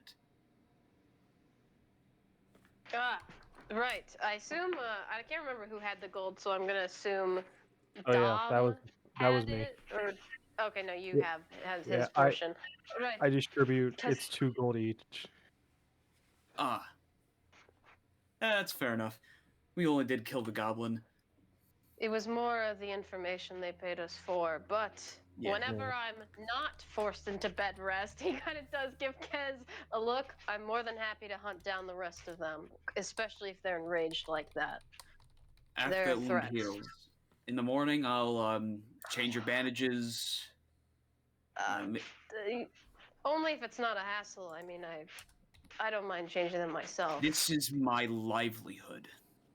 I also know how to do Oh, that. Dom holds up a hand, like placatingly, "Hey, I didn't mean offense. I just figured you'd be busy with others." You see, Dom, Ned kind of pipes up, commenting in the background as well, when saying that he can also do that. As he pulls out, I imagine Ned, you have like something like some dirt and like some like moss and such to help with the Moss. situation. Moss might be good. The dirt Dom looks at and is not look. I've been through some rough patches. I don't think I want to quite resort to dirt yet. I do appreciate the Or- Didn't your sympathy mother there. ever tell you? Just rub some dirt in it. You'll be okay. You watch the dirt Like, kind of yeah. glows a slight green as Ned says that to enunciate it. I'm actually an Quite. orphan. And he just looks Ned dead in the eye as he says that. Quite the assortment of people. Well, Congratulations. did the nuns ever tell you? All right. All right, let's. Congratulations is the wildest thing to say. I love that. All right. We're gonna get to bed. With Kesenok still having the whole 3 days as well stuck in his mind. 2 days left. Yeah. Um, After tonight, Yeah. 2 more days. You, as you all head up to your beds, I assume going in separate Oh. rooms, or are you are you gonna? Well, I mean, I guess it really depends. Did we get separate? Bunkmates. You were Did we offered. get separate rooms? You were offered. It was on the house. So it's your choice. I mean, they're already doing something, so I mean, we could double up. I'd rather not each of us get separate rooms, unless that's what you all want. And I don't think Dom's gonna express a preference. Ned does To not be care. to be fair, I'd say, I kind of want to stay close to the current injured, but I understand if you guys want your own space. It's the two who piped I- up saying that they didn't have a preference, and Aldrin, who's been quiet in the background. Dom like looks at Aldrin and goes, "I think he was hurt a bit more than I was, but I don't mind sharing if we have to. I do have a question for you though, Keznok, before we turn into bed. Your goddess said 3 or 2 days before something happened, right? I don't know if I told you guys about that. Oh, did sorry, that not. was just bad player memory. Never mind. I was gonna say thing, but Yeah, he did you're not right. yet. So Dom mentions the fact that Aldrin looked like he got hit harder, and that's all canonically. Okay. All right. As I'll bunk with Aldrin if you and you two can bunk together. If you need anything, just let me know. Dom looks at Ned and kind of sees his reaction to that. I've got it under control. Yeah. Dom chuckles and just like nods. Hopefully, I- Hootie doesn't I mind. put my us arm sharing around a Dom's room. shoulders as we head up. So tell me about this orphan thing. So an orphan is when you don't have parents. And that's like what you hear as they head upstairs. as you lot kind of split up for the night into your 2 rooms, kind of finding yourselves crashing, laying down, resting, doing anything for Aldrin and Dom, avoiding having too much movement as the wounds on your bodies are quite wide. They're still quite long, so taking the night to rest, you all spend a quiet but relaxing night as the notice is put on your doors the next morning as you lot come down to breakfast. A notice that says that the water has been completely taken off the menu and no drinks that contain the material are being served currently. As you let kind of all circle around for breakfast and start to sit down, order some food, food being brought out, that is where we'll end session today to pick up next time. We thank you all for watching. We hope you enjoyed this fanatic, chaotic, and very unique situation. And with only 2 days left in Keznanok's prediction, what could be coming next? He asks like he doesn't fully know. We thank you all for watching and hope you enjoy.